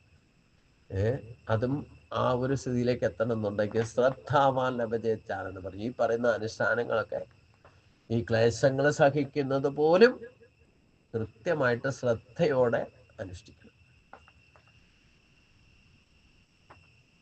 അപ്പൊ താപത്രയങ്ങളോ ബന്ധനത്രയങ്ങളോ ഒക്കെ വന്നാലും വേണ്ടില്ല, അതൊക്കെ ശ്രദ്ധയോടെ പ്രസാദമായി കരുതി അനുഭവിച്ചു കൊള്ളുക. എന്ത് സംഭവിച്ചാലും നല്ലതിനാണ്, അതിന് അനുഗ്രഹമായിട്ടുള്ള ഒരു പ്രതീക്ഷ വെക്കണം. ഏത് തരത്തിലുള്ള ക്ലേശം വന്നാലും വേണ്ടില്ല, അതൊക്കെ ശരീര സംബന്ധമായിക്കോട്ടെ, അത് മാനസിക തലത്തിലായിക്കോട്ടെ, ഇനി ഭൗതിക തലത്തിലായിക്കോട്ടെ, ഏത് തരത്തിലുള്ള താപത്രയങ്ങളെ കൊണ്ടോ ബന്ധനത്രയങ്ങളെ കൊണ്ടോ നമുക്ക് കൺസിക്വൻസീസ് എന്ത് ക്ലേശം വന്നാലും അത് ഈശ്വരന്റെ അനുഗ്രഹം കിട്ടാൻ പോകുന്നതിന്റെ ലക്ഷണമായിട്ട് പ്രസാദമായിട്ട് സ്വീകരിക്കണം നട്ടം. അതിന്റെ അത് അനുഭവിച്ച് തീർത്താനുള്ള ഗുണം എന്താ? ഭഗവാനെ പ്രാപിക്കാനുള്ള ബുദ്ധിയോഗം കിട്ടും. ആ ബുദ്ധിയോഗത്തെ വീണ്ടും ദുർവിനിയോഗം ചെയ്യാതെ കൃത്യമായിട്ട് ഈശ്വരീയ കാര്യങ്ങൾക്ക് വേണ്ടിയിട്ട് ഉറപ്പിച്ച മനസ്സോടെ ഉറച്ച ബുദ്ധിയോടുകൂടി ഈശ്വരനെ വിടാതെ സർവകർമ്മങ്ങളും ഈശ്വരനായിക്കൊണ്ട് സമർപ്പിക്കുന്നവർക്ക് സംസാര ബന്ധനത്തിൽ നിന്ന് മുക്തി നേടാനുള്ള ശ്രേയോമാർഗമാണ് യഥാർത്ഥ ജ്ഞാനം എന്ന് പറയുന്നത്. ആ ജ്ഞാനം തന്ന് ഭഗവാൻ അനുഗ്രഹിക്കും. ആ ജ്ഞാനം ലഭിച്ചാലാണ് യഥാർത്ഥത്തിൽ ശ്രേയസ്സാകുക. ഇനി ആ ജ്ഞാനം ലഭിച്ചാലും ഭഗവാനിലേക്ക് എത്തണമെങ്കിൽ ഭഗവാന്റെ കൃപ വേണം. അതാണ് ജയവിജയന്മാര് വരെ അടുത്ത് വരെ എത്തിയിട്ട് താഴേക്ക് പതിച്ചു, തൊട്ടടുത്ത് വരെ എത്തി. എന്നാലും അവരുടെ ആ ഇതുവരെ ഉണ്ടായിരുന്ന ശ്രേഷ്ഠത കൊണ്ടാണ് ഭഗവാൻ ഇങ്ങോട്ട് വന്നു. അവരെവിടെ കാവൽ നിന്നിരുന്നോ ആ കാവൽ മാടത്തിലേക്ക്, അല്ലെങ്കിൽ ആ വാതായനത്തിലേക്ക് ഭഗവാൻ എഴുന്നേറ്റ് വന്നു. ഇതാണ് ഭക്തിയുടെ ഒരു സ്റ്റേജ് കഴിഞ്ഞാലുള്ള കുഴപ്പം. നമ്മൾ ഒരു സ്റ്റേജിലെത്തിയിട്ട് ജ്ഞാനമൊക്കെ ലഭിച്ചാലും, ആ ജ്ഞാനത്തെ സ്ഥാനമാനങ്ങൾ ലഭിച്ചാലും, ഭഗവാനെ പ്രാപിക്കാനുള്ള ആ സ്റ്റേജ് വരെ എത്തിയാലും അവസാനം എന്തെങ്കിലും ജന്മവാസന കൊണ്ടോ കർമ്മവാസന കൊണ്ടോ നമ്മൾ എന്തെങ്കിലും അപരാധം ശ്രമിച്ചാൽ അതിനെയൊക്കെ ഇല്ലാതെയാക്കാൻ വേണ്ടിയിട്ട് ഭഗവാൻ തന്നെ നമ്മളോടൊപ്പം ഉണ്ടാകുന്നുള്ളതിൻ്റെ ഏറ്റവും വലിയ തെളിവാണ് ജയവിജയന്മാരെ ഭഗവാന്റെ അടുത്തെത്താറായപ്പം ആ സനൽകുമാരെ അപമാനിച്ചതിൻ്റെ പരിണതഫലമായിട്ട് 3 ജന്മങ്ങളിൽ ഭഗവാൻ തന്നെ നേരിട്ട് വന്നിട്ട് അവർക്ക് മോക്ഷം കൊടുക്കുന്നു. ശാപം അവനവനെ മേടി വെച്ചത് ആ കർമ്മഫലം അവരവർ തന്നെ അനുഭവിക്കണം. അതൊന്നും ഇല്ലാതാക്കാൻ എനിക്ക് സാധ്യമല്ല എന്ന് പറഞ്ഞു. അത് നമ്മളെ സംബന്ധിച്ചും അങ്ങനെയാണ്. നമ്മൾ പൂർവ്വജന്മാറ്റമായിട്ട് ചെയ്ത വെച്ചേക്കണ കർമ്മത്തിന്റെ ഫലം നമ്മൾ തന്നെ അനുഭവിച്ച് തീർക്കണം.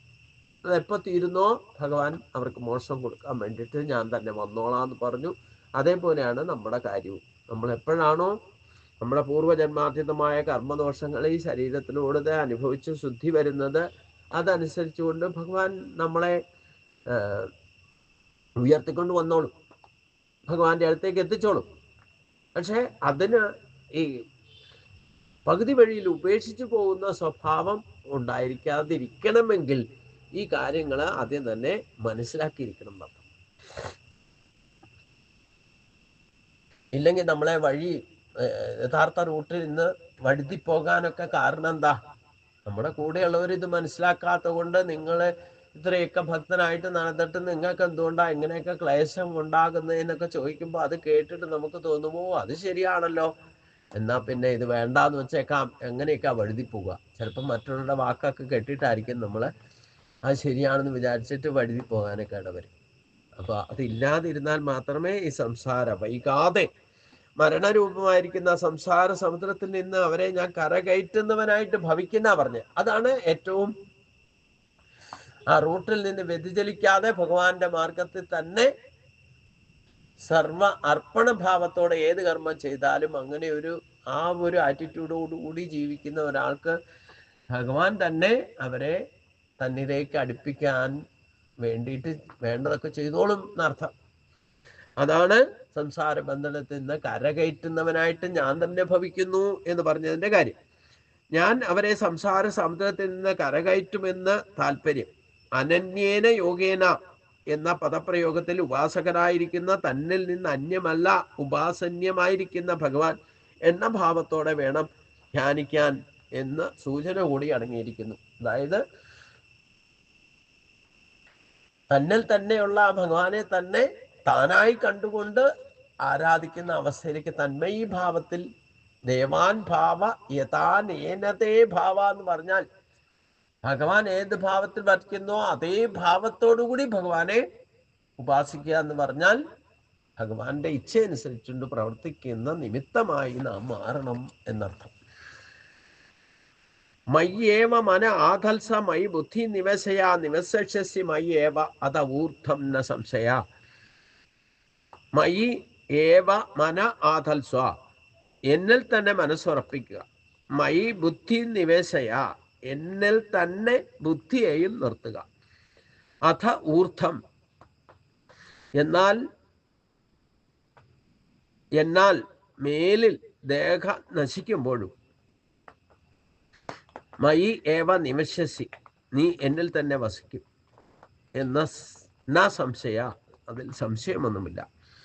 അതുകൊണ്ട് നമ്മളോട് പറയുന്നു, ഈ മനസ്സാണ് സാനേ ഹൃഷികേശൻ എന്ന് പറയുന്നത്. അതുകൊണ്ട് മനസ്സിനെ എന്നിൽ തന്നെ സ്ഥാനം വിടാതെ ഉറപ്പിക്കുക, എന്നിൽ തന്നെ ബുദ്ധിയെയും ഉറപ്പിക്കുക. അങ്ങനെ ചെയ്താൽ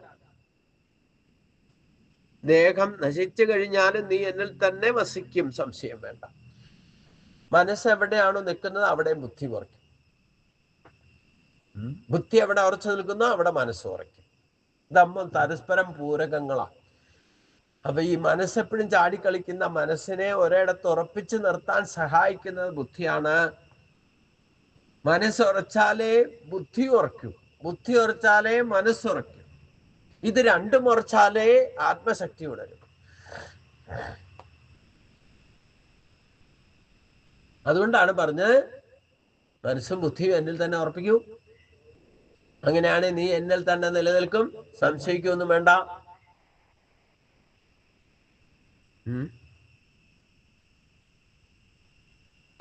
നീ മനസ്സിനെ ഉറപ്പിക്കാൻ സാധിക്കുമോ? അതാണ് ഏറ്റവും വലിയ പ്രശ്നം, അല്ലേ? മനസ്സുറച്ചില്ലെങ്കിൽ ബുദ്ധി ഉറപ്പിക്കുക. മനസ്സുറയ്ക്കാതെ തീരുമാനങ്ങൾ എടുത്താൽ അവിടെ മനസ്സുറച്ചിട്ടില്ല എന്നർത്ഥം. മനസ്സുറയ്ക്കാതെ തീരുമാനങ്ങൾ എടുക്കാൻ പ്രേരണ നൽകുന്നത് ഉറക്കാത്ത ബുദ്ധിയായിരിക്കും. അപ്പൊ മനസ്സ് ഏകാഗ്രമായാലേ ബുദ്ധി ഉറയ്ക്കും, ബുദ്ധി ഉറച്ചാലേ മനസ്സുറയ്ക്കും, മനസ്സും ബുദ്ധിയും ഉറച്ചാലേ ആത്മാവ് ഉറയ്ക്കും. ആത്മശക്തി ഉണരൂ. ഈശ്വരശക്തി നമ്മളെ പൂർണ്ണമായിട്ട് ഉണർന്ന് പ്രവർത്തിക്കണമെങ്കിൽ സംസാര ബന്ധനത്തിൽ നിന്ന് ഭഗവാൻ നമ്മളെ രക്ഷപ്പെടുത്തുമെന്ന് പറഞ്ഞു. അതിന് നമ്മൾ അനുവദിക്കണം. എങ്ങനെയാ? നമ്മുടെ മനസ്സും ഉറപ്പിച്ച് ബുദ്ധിയും ഉറപ്പിച്ചാൽ, മനസ്സും ബുദ്ധിയും ഉറച്ച് മാത്രമേ ഈശ്വരശക്തി അവിടെ ഉറപ്പായിട്ടും നമ്മുടെ ചിന്തയിലും വാക്കിലും പ്രവൃത്തികളിലും പ്രവർത്തിക്കാൻ തുടങ്ങും.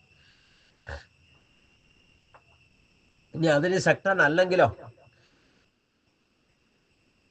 ഓരോരുത്തരുടെ സ്വഭാവം അനുസരിച്ചുകൊണ്ടാ. ചിലർക്ക് ഇത് ചിലപ്പോൾ മനസ്സുറയ്ക്കും ബുദ്ധി ഉറക്കില്ല, ചിലർക്ക് ബുദ്ധി ഉറയ്ക്കും മനസ്സുറക്കില്ല.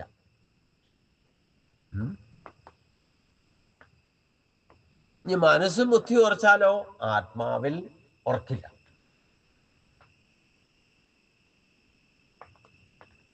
അങ്ങനെയുണ്ട്. മനസ്സും ബുദ്ധിയും ഉറച്ചാലും വേണ്ടില്ല, ഭൗതിക കാര്യങ്ങൾക്ക് വേണ്ടിയിട്ട് മനസ്സും ബുദ്ധി ഉറപ്പിച്ചുകൊണ്ട് നടന്നാൽ പിന്നെ ആത്മാവിൽ എങ്ങനെ ഉറക്കാം? മനുഷ്യന് വിശേഷ ബുദ്ധി ഉള്ളതുകൊണ്ട് നമ്മൾ മനസ്സ് എവിടെ വേണമെങ്കിലും ഉറപ്പിക്കാം. മനസ്സ് എവിടെ ഉറയ്ക്കുന്നു അവിടെ ബുദ്ധി ഉറയ്ക്കും. അത് ഭൗതിക കാര്യങ്ങളിലാണ് ഉറപ്പിക്കുന്നതെങ്കിൽ അവിടെ ഈശ്വരനിൽ ഉറക്കില്ലല്ലോ.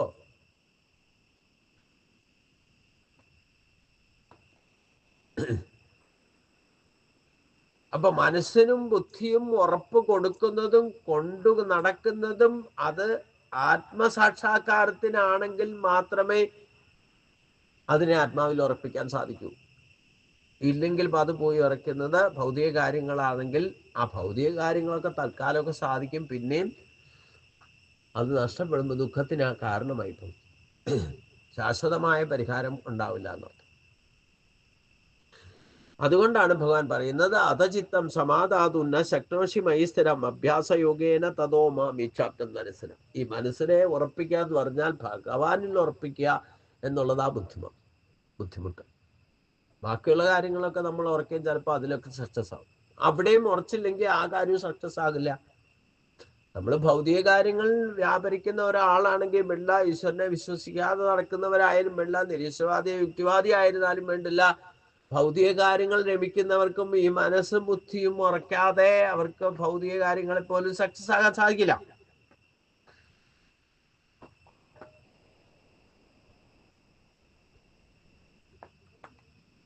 അപ്പൊ അതുകൊണ്ട് അധചിത്തം, അതാണ് ഇവിടെ പറയുന്നത്. നിനക്ക് മനസ്സ് എന്നിൽ ഉറപ്പിച്ചു നിർത്താൻ സാധിച്ചില്ലെങ്കിൽ,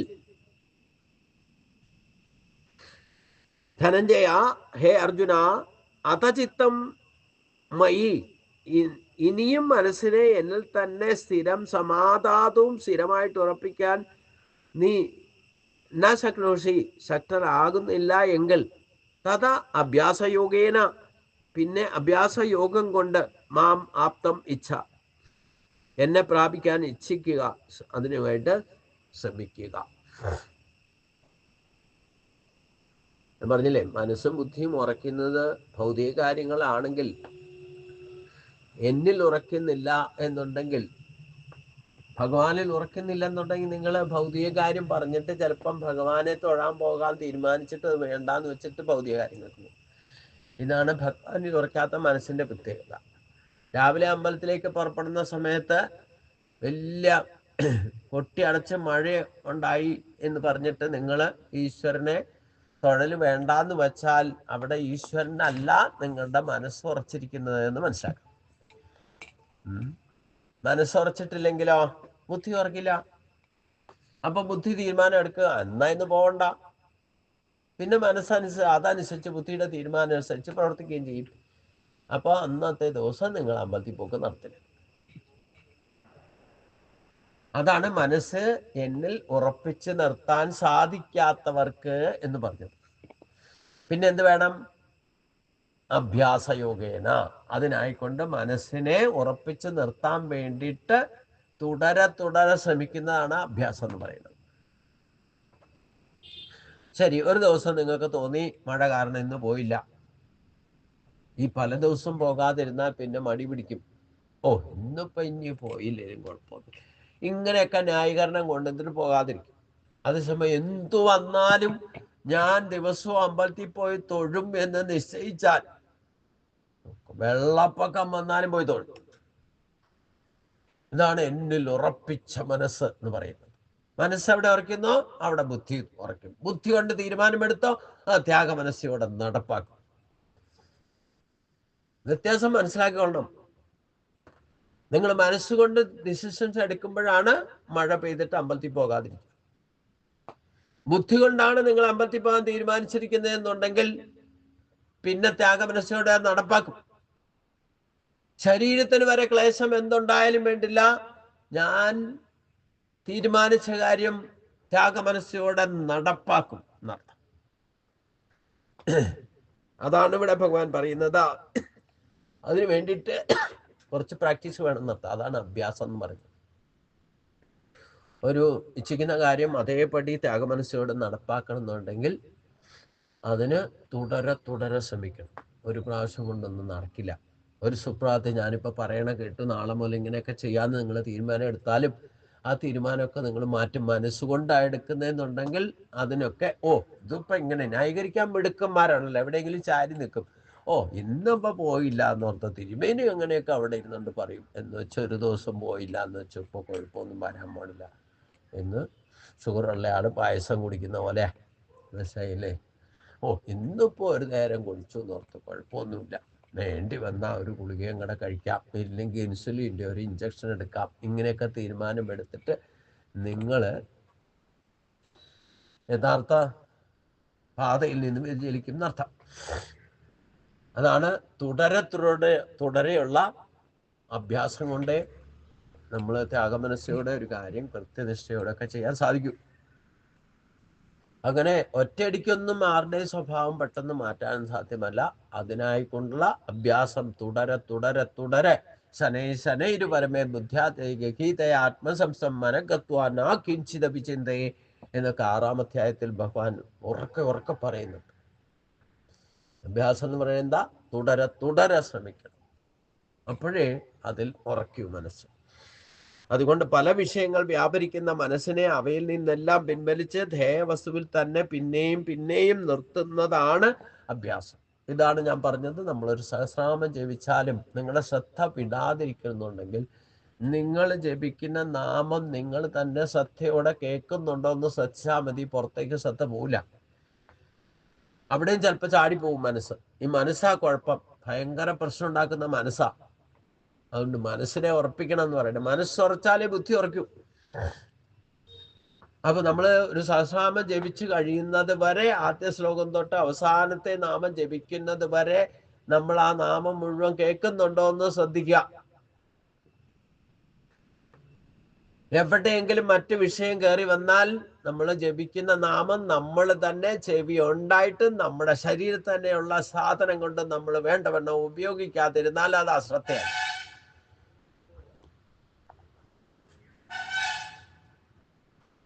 അപ്പൊ പല വിഷയങ്ങൾ വ്യാപരിച്ചെന്ന മനസ്സിലോ പിന്നെ സഹസ്രനാമം ഇങ്ങനെ ജപിച്ചുകൊണ്ടിരിക്കണ്ടാവും. ഈ പല വിഷയങ്ങൾ മനസ്സിൽ വന്നു പോയിക്കൊണ്ടിരിക്കുകയും ചെയ്യും. അതുകൊണ്ട് അതിനെയൊക്കെ ഏതൊക്കെ വസ്തുവിലേക്ക് പോകുന്നോ അവിടെയൊക്കെ ശ്രദ്ധ ഈ ജപിക്കുന്ന നാമം കേൾക്കുന്നതിലേക്ക് കൊണ്ടുവരണം. ആദ്യം ശ്രവണമാണല്ലോ ആദ്യപടി. അതുകൊണ്ടാണ് ഞാൻ പറഞ്ഞത് കേൾക്കാൻ ശ്രമിക്കും. നിങ്ങൾ ജപിക്കുന്നതോ ഇല്ലെങ്കിൽ നിങ്ങൾ എന്തെങ്കിലും ഈശ്വരീയ കാര്യങ്ങൾ പറയുന്നതോ നിങ്ങൾ തന്നെ കേൾക്കണം. ഞാൻ പറയുന്ന കാര്യങ്ങളൊക്കെ കൊട്ടിക്കൊഴിച്ചിട്ട് പറയുന്നുണ്ട്, അത് ഞാൻ തന്നെ കേൾക്കണം എന്നർത്ഥം. ഇപ്പം ഞാൻ പറയുന്ന അവസ്ഥ കഴിഞ്ഞിട്ട് തന്നെ ഇരുന്നിട്ട് ഞാൻ പറഞ്ഞതൊക്കെ റെക്കോർഡ് ചെയ്ത് കേൾക്കണം. റെക്കോർഡ് ചെയ്ത് നമ്മുടെ തെറ്റുകൾ മനസ്സിലാക്കാൻ നമ്മൾ പറഞ്ഞത് നമ്മൾ തന്നെ കേൾക്കണം. നമ്മൾ ചൊല്ലിയ കീർത്തനങ്ങൾ നമ്മൾ തന്നെ കേൾക്കണം. നമ്മൾ ചൊല്ലുന്ന ശ്ലോകങ്ങൾ നമ്മൾ തന്നെ കേൾക്കണം. അങ്ങനെ തെറ്റ് തിരുത്താൻ എളുപ്പമാർഗം. നമ്മൾ മറ്റൊരാൾക്ക് ഇൻസ്ട്രക്ഷൻ കൊടുത്താൽ അവിടെ ഈഗോ അടിക്കും. അത് കരിനിഴൽ പോലെ കിടക്കുന്നുണ്ട് നമ്മുടെ കൂടെ. അതുകൊണ്ട് ഈഗോ. അതുകൊണ്ടാണ് എൻ്റെ പോളിസി, ഞാൻ ആരെയും തെറ്റിന്ന് പോലും പറയാറില്ല. നിങ്ങൾ തന്നെ ചൊല്ലിയിട്ടുള്ള ഒന്നുകൂടെ കേൾക്കൂ. കേട്ടിട്ട് എവിടെയാ തെറ്റെന്ന് കണ്ടുപിടിക്കൂ. എന്നിട്ട് തിരുത്താൻ ശ്രമിക്കൂ എന്നാണ് പറയുന്നത്. അപ്പോഴാണ് സ്ഥായി ആയിട്ട് ആ തെറ്റ് തിരുത്തപ്പെടും. കാരണം നമ്മൾ ഓരോന്നും ചെയ്യുമ്പോഴും അങ്ങേറ്റത്തെ പ്രതീക്ഷ ഞാൻ ചെയ്യുന്നതൊക്കെ ശരിയാണെന്നുള്ള ഭാവത്തിൽ നമ്മൾ ചെയ്യാം. ഒരിക്കലും തെറ്റെന്ന് പറഞ്ഞാൽ പോലും അത് അംഗീകരിക്കില്ല. അത് തെറ്റിയോ എന്ന് അംഗീകരിക്കണം എന്നുണ്ടെങ്കിൽ നിങ്ങൾ ചൊല്ലുന്നത് തന്നെ നിങ്ങൾ കേട്ടുപോകണം. നിങ്ങൾ പറയുന്നത് നിങ്ങൾ തന്നെ കേൾക്കണം. അതുകൊണ്ടാണ് ഭഗവാൻ പലപ്പോഴും നമ്മളെ അമ്മയുടെ ഗർഭപാത്രത്തിൽ കിടക്കുമ്പോൾ നമ്മുടെ കർമ്മബന്ധനങ്ങളെ കാണിച്ചു തരുമ്പോൾ ഇത് ഞാനല്ലാതെങ്ങാനും സംശയം പറഞ്ഞാൽ ഞാനാണോ എന്ന് സംശയം പറഞ്ഞാൽ പിന്നെ വിഷ്വലൈസ് ചെയ്ത് കാണിച്ചു തരും. ഇത് നീയല്ലേ, ഇനി നിങ്ങളുടെ ശബ്ദം കേൾപ്പിച്ചു തരും. എങ്ങാനും ഇതെന്റെ ശബ്ദമല്ല എന്ന് പറഞ്ഞാൽ ഒന്നോടെ ക്ലാരിഫൈ ചെയ്ത് നമ്മളെ കൊണ്ട് തന്നെ സമ്മതിപ്പിക്കും.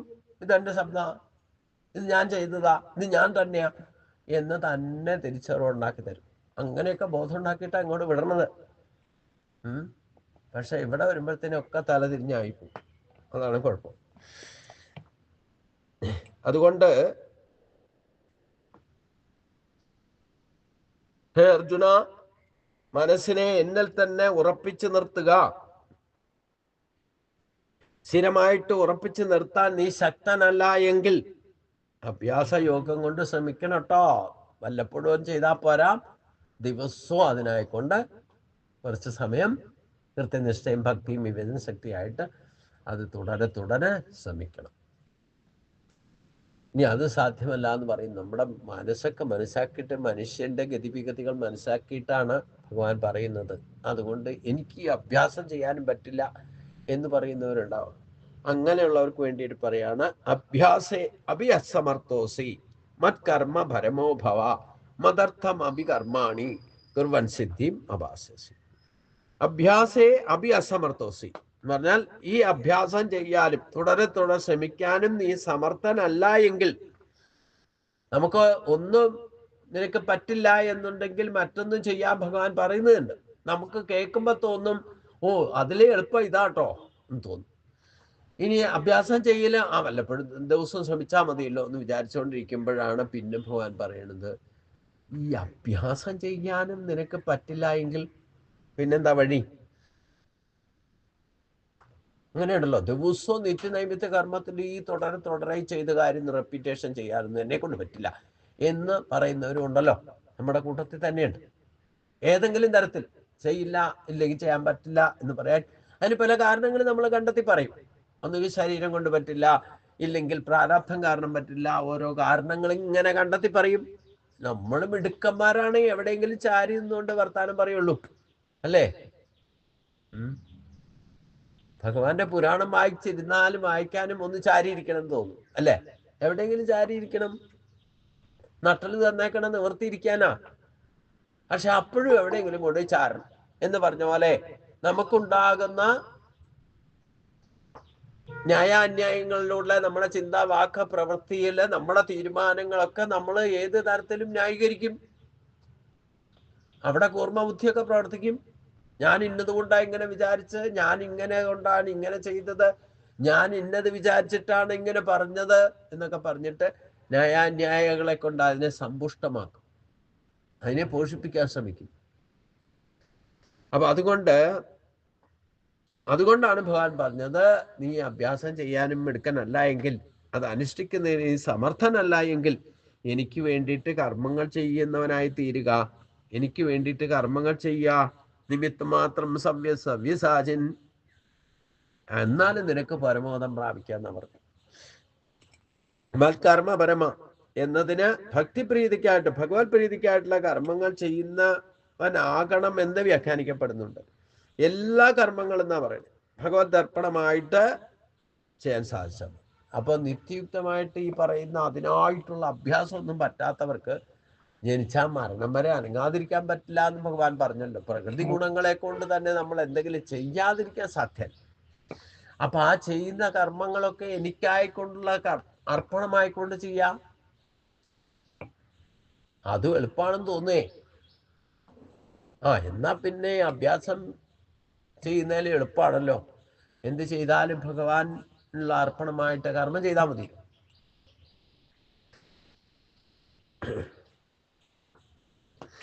ഇനി അത് സാധ്യമല്ലെങ്കിൽ എന്താ ചെയ്യേണ്ടതെന്നൊക്കെ അടുത്ത ശ്ലോകത്തിൽ പറയുന്നുണ്ട്. ഇന്ന് നമ്മുടെ ടാർഗറ്റ് ഇവിടെ കൊണ്ട് തീരാ. അഭ്യാസേ അഭി അസമർത്ഥോസി മത്കർമ്മ പരമോഭവ മദർത്ഥം അഭി കർമാണി കുർവൻ സിദ്ധിം അഭാസ്യസി. അഭ്യാസേ അഭി അസമർത്ഥോസി, അഭ്യാസത്തിന് നീ സമർത്ഥനല്ല എങ്കിൽ മത് കർമ്മപരമാ, എനിക്ക് വേണ്ടി കർമ്മങ്ങൾ ചെയ്യുക. എന്ത് ചിന്തിച്ചാലും, എന്ത് പറഞ്ഞാലും, എന്ത് പ്രവർത്തിച്ചാലും ഒക്കെ ഈശ്വരാർപ്പണമായിട്ട് കരുതിക്കൊണ്ട് അത് ചെയ്യും. മദർത്ഥം കർമാണ കുർവൻ അഭി, എനിക്ക് വേണ്ടിയിട്ട് കർമ്മങ്ങൾ ചെയ്യുന്നവനായാൽ നിമിത്തമാത്രം സവ്യസാചിൻ എന്ന് അർജുനോട് പറയും, നീ കേവലം നിമിത്തമാണ്. അപ്പൊ നമ്മൾ എന്ത് ചിന്തിക്കുന്നതും പറയുന്നതും പ്രവർത്തിക്കുന്നതും ഒക്കെ ഭഗവാന് വേണ്ടിയിട്ടാണ് ചെയ്യുന്നത്, ഞാൻ കേവലം നിമിത്തമാണ് എന്ന് ഉറപ്പിച്ചുകൊണ്ട് ചെയ്യണം എന്നർത്ഥം. അങ്ങനെ ആയാലും എനിക്ക് വേണ്ടി കർമ്മങ്ങൾ ഈ പറഞ്ഞ രീതിയിൽ അർപ്പണബോധത്തോടെ ചെയ്താലും ആ വ്യക്തിക്ക്, ആ ഭക്തന് പരമോദം പ്രാപിക്കാന്ന് പറഞ്ഞു.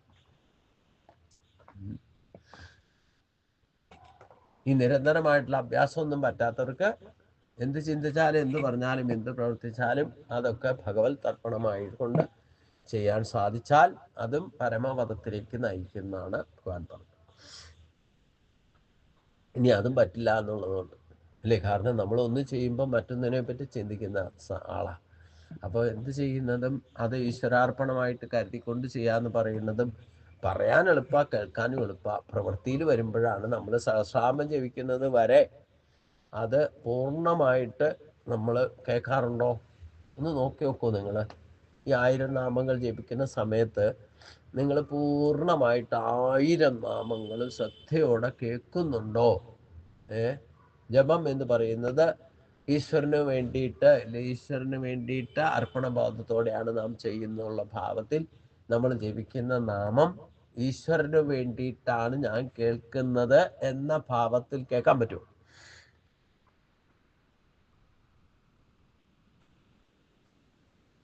കേൾക്കാൻ പറ്റിയാൽ നിങ്ങൾ വിജയിച്ചു. ഇതിനാണ് നിത്യനൈമിത്ത കർമ്മത്തിലൂടെ നിത്യം പ്രാക്ടീസ് വേണമെന്ന് പറയും. വല്ലപ്പോഴും ഒരിക്കൽ ചെയ്യേണ്ട കാര്യമൊന്നുമല്ല ഈശ്വര ഉപാസന. ഒരു ചടങ്ങെന്നുള്ള നിലയിൽ കാട്ടിക്കൂട്ടലും ആകരുത് എന്നർത്ഥം. ചടങ്ങെന്ന നിലയിൽ കാട്ടിക്കൂട്ടാൻ പോയാലും ഇതൊക്കെ പ്രശ്നമാണെന്നർത്ഥം. അപ്പൊ അതുകൊണ്ട്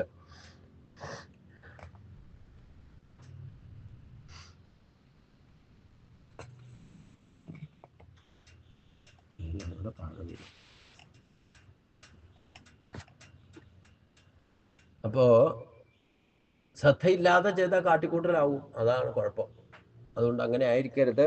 അത് പ്രത്യേകം ശ്രദ്ധിക്കുക എന്ന് പറഞ്ഞുകൊണ്ട് നമുക്ക് ഇന്നത്തെ ഭാഗം ഇവിടുത്തെ സമർപ്പിക്കാം. ഓം കായേന വാചാ മനസേന്ദ്രിയർവാ ബുദ്ധ്യാത്മനാ വാ പ്രകൃതേ സ്വഭാവാ കരോമി യദ്ദത് സകലം പരസ്മൈ നാരായണായേതി സമർപ്പയാമി. സമർപ്പയാമി. ഓം പീതാംബരം കരവിരാശംഖചക്രം കൗമോദകീം സരസ്യം കരുണാസമുദ്രം രാധാസഹായമതിസുന്ദരമന്ദകാസം മാതാലകേ സമനിശം പ്രതിഭാവയാമി. നാരായണ നാരായണ നാരായണ നാരായണ നാരായണ നാരായണ നാരായണ നാരായണ നാരായണ. ഗുരുവായൂരപ്പാ ശരണം, ശ്രീ ഗുരുവായൂരപ്പാ ശരണം. ഈ 10 ശ്ലോകങ്ങൾ പകുതിയായി കഴിഞ്ഞു ഭക്തിയോഗം. ഈ 10 ശ്ലോകങ്ങൾ ഒന്ന് ഇന്നലത്തെ പോർഷനും കൂടെ കൂട്ടി ഒന്ന് പാരായണം കൂടെ ചെയ്തേക്കാം. അതും കൂടെ കേട്ടുകൊള്ളുക. അത ദ്വാദശോധ്യായക ഭക്തിയോഗ അർജുനോവാച ഏവം സതതയുക്തായേ ഭക്താ സ്വാം പരിവാസതേ യേ ചാപ്യക്ഷരമവ്യക്തം തേഷാം കേ യോഗവിത്തമാം.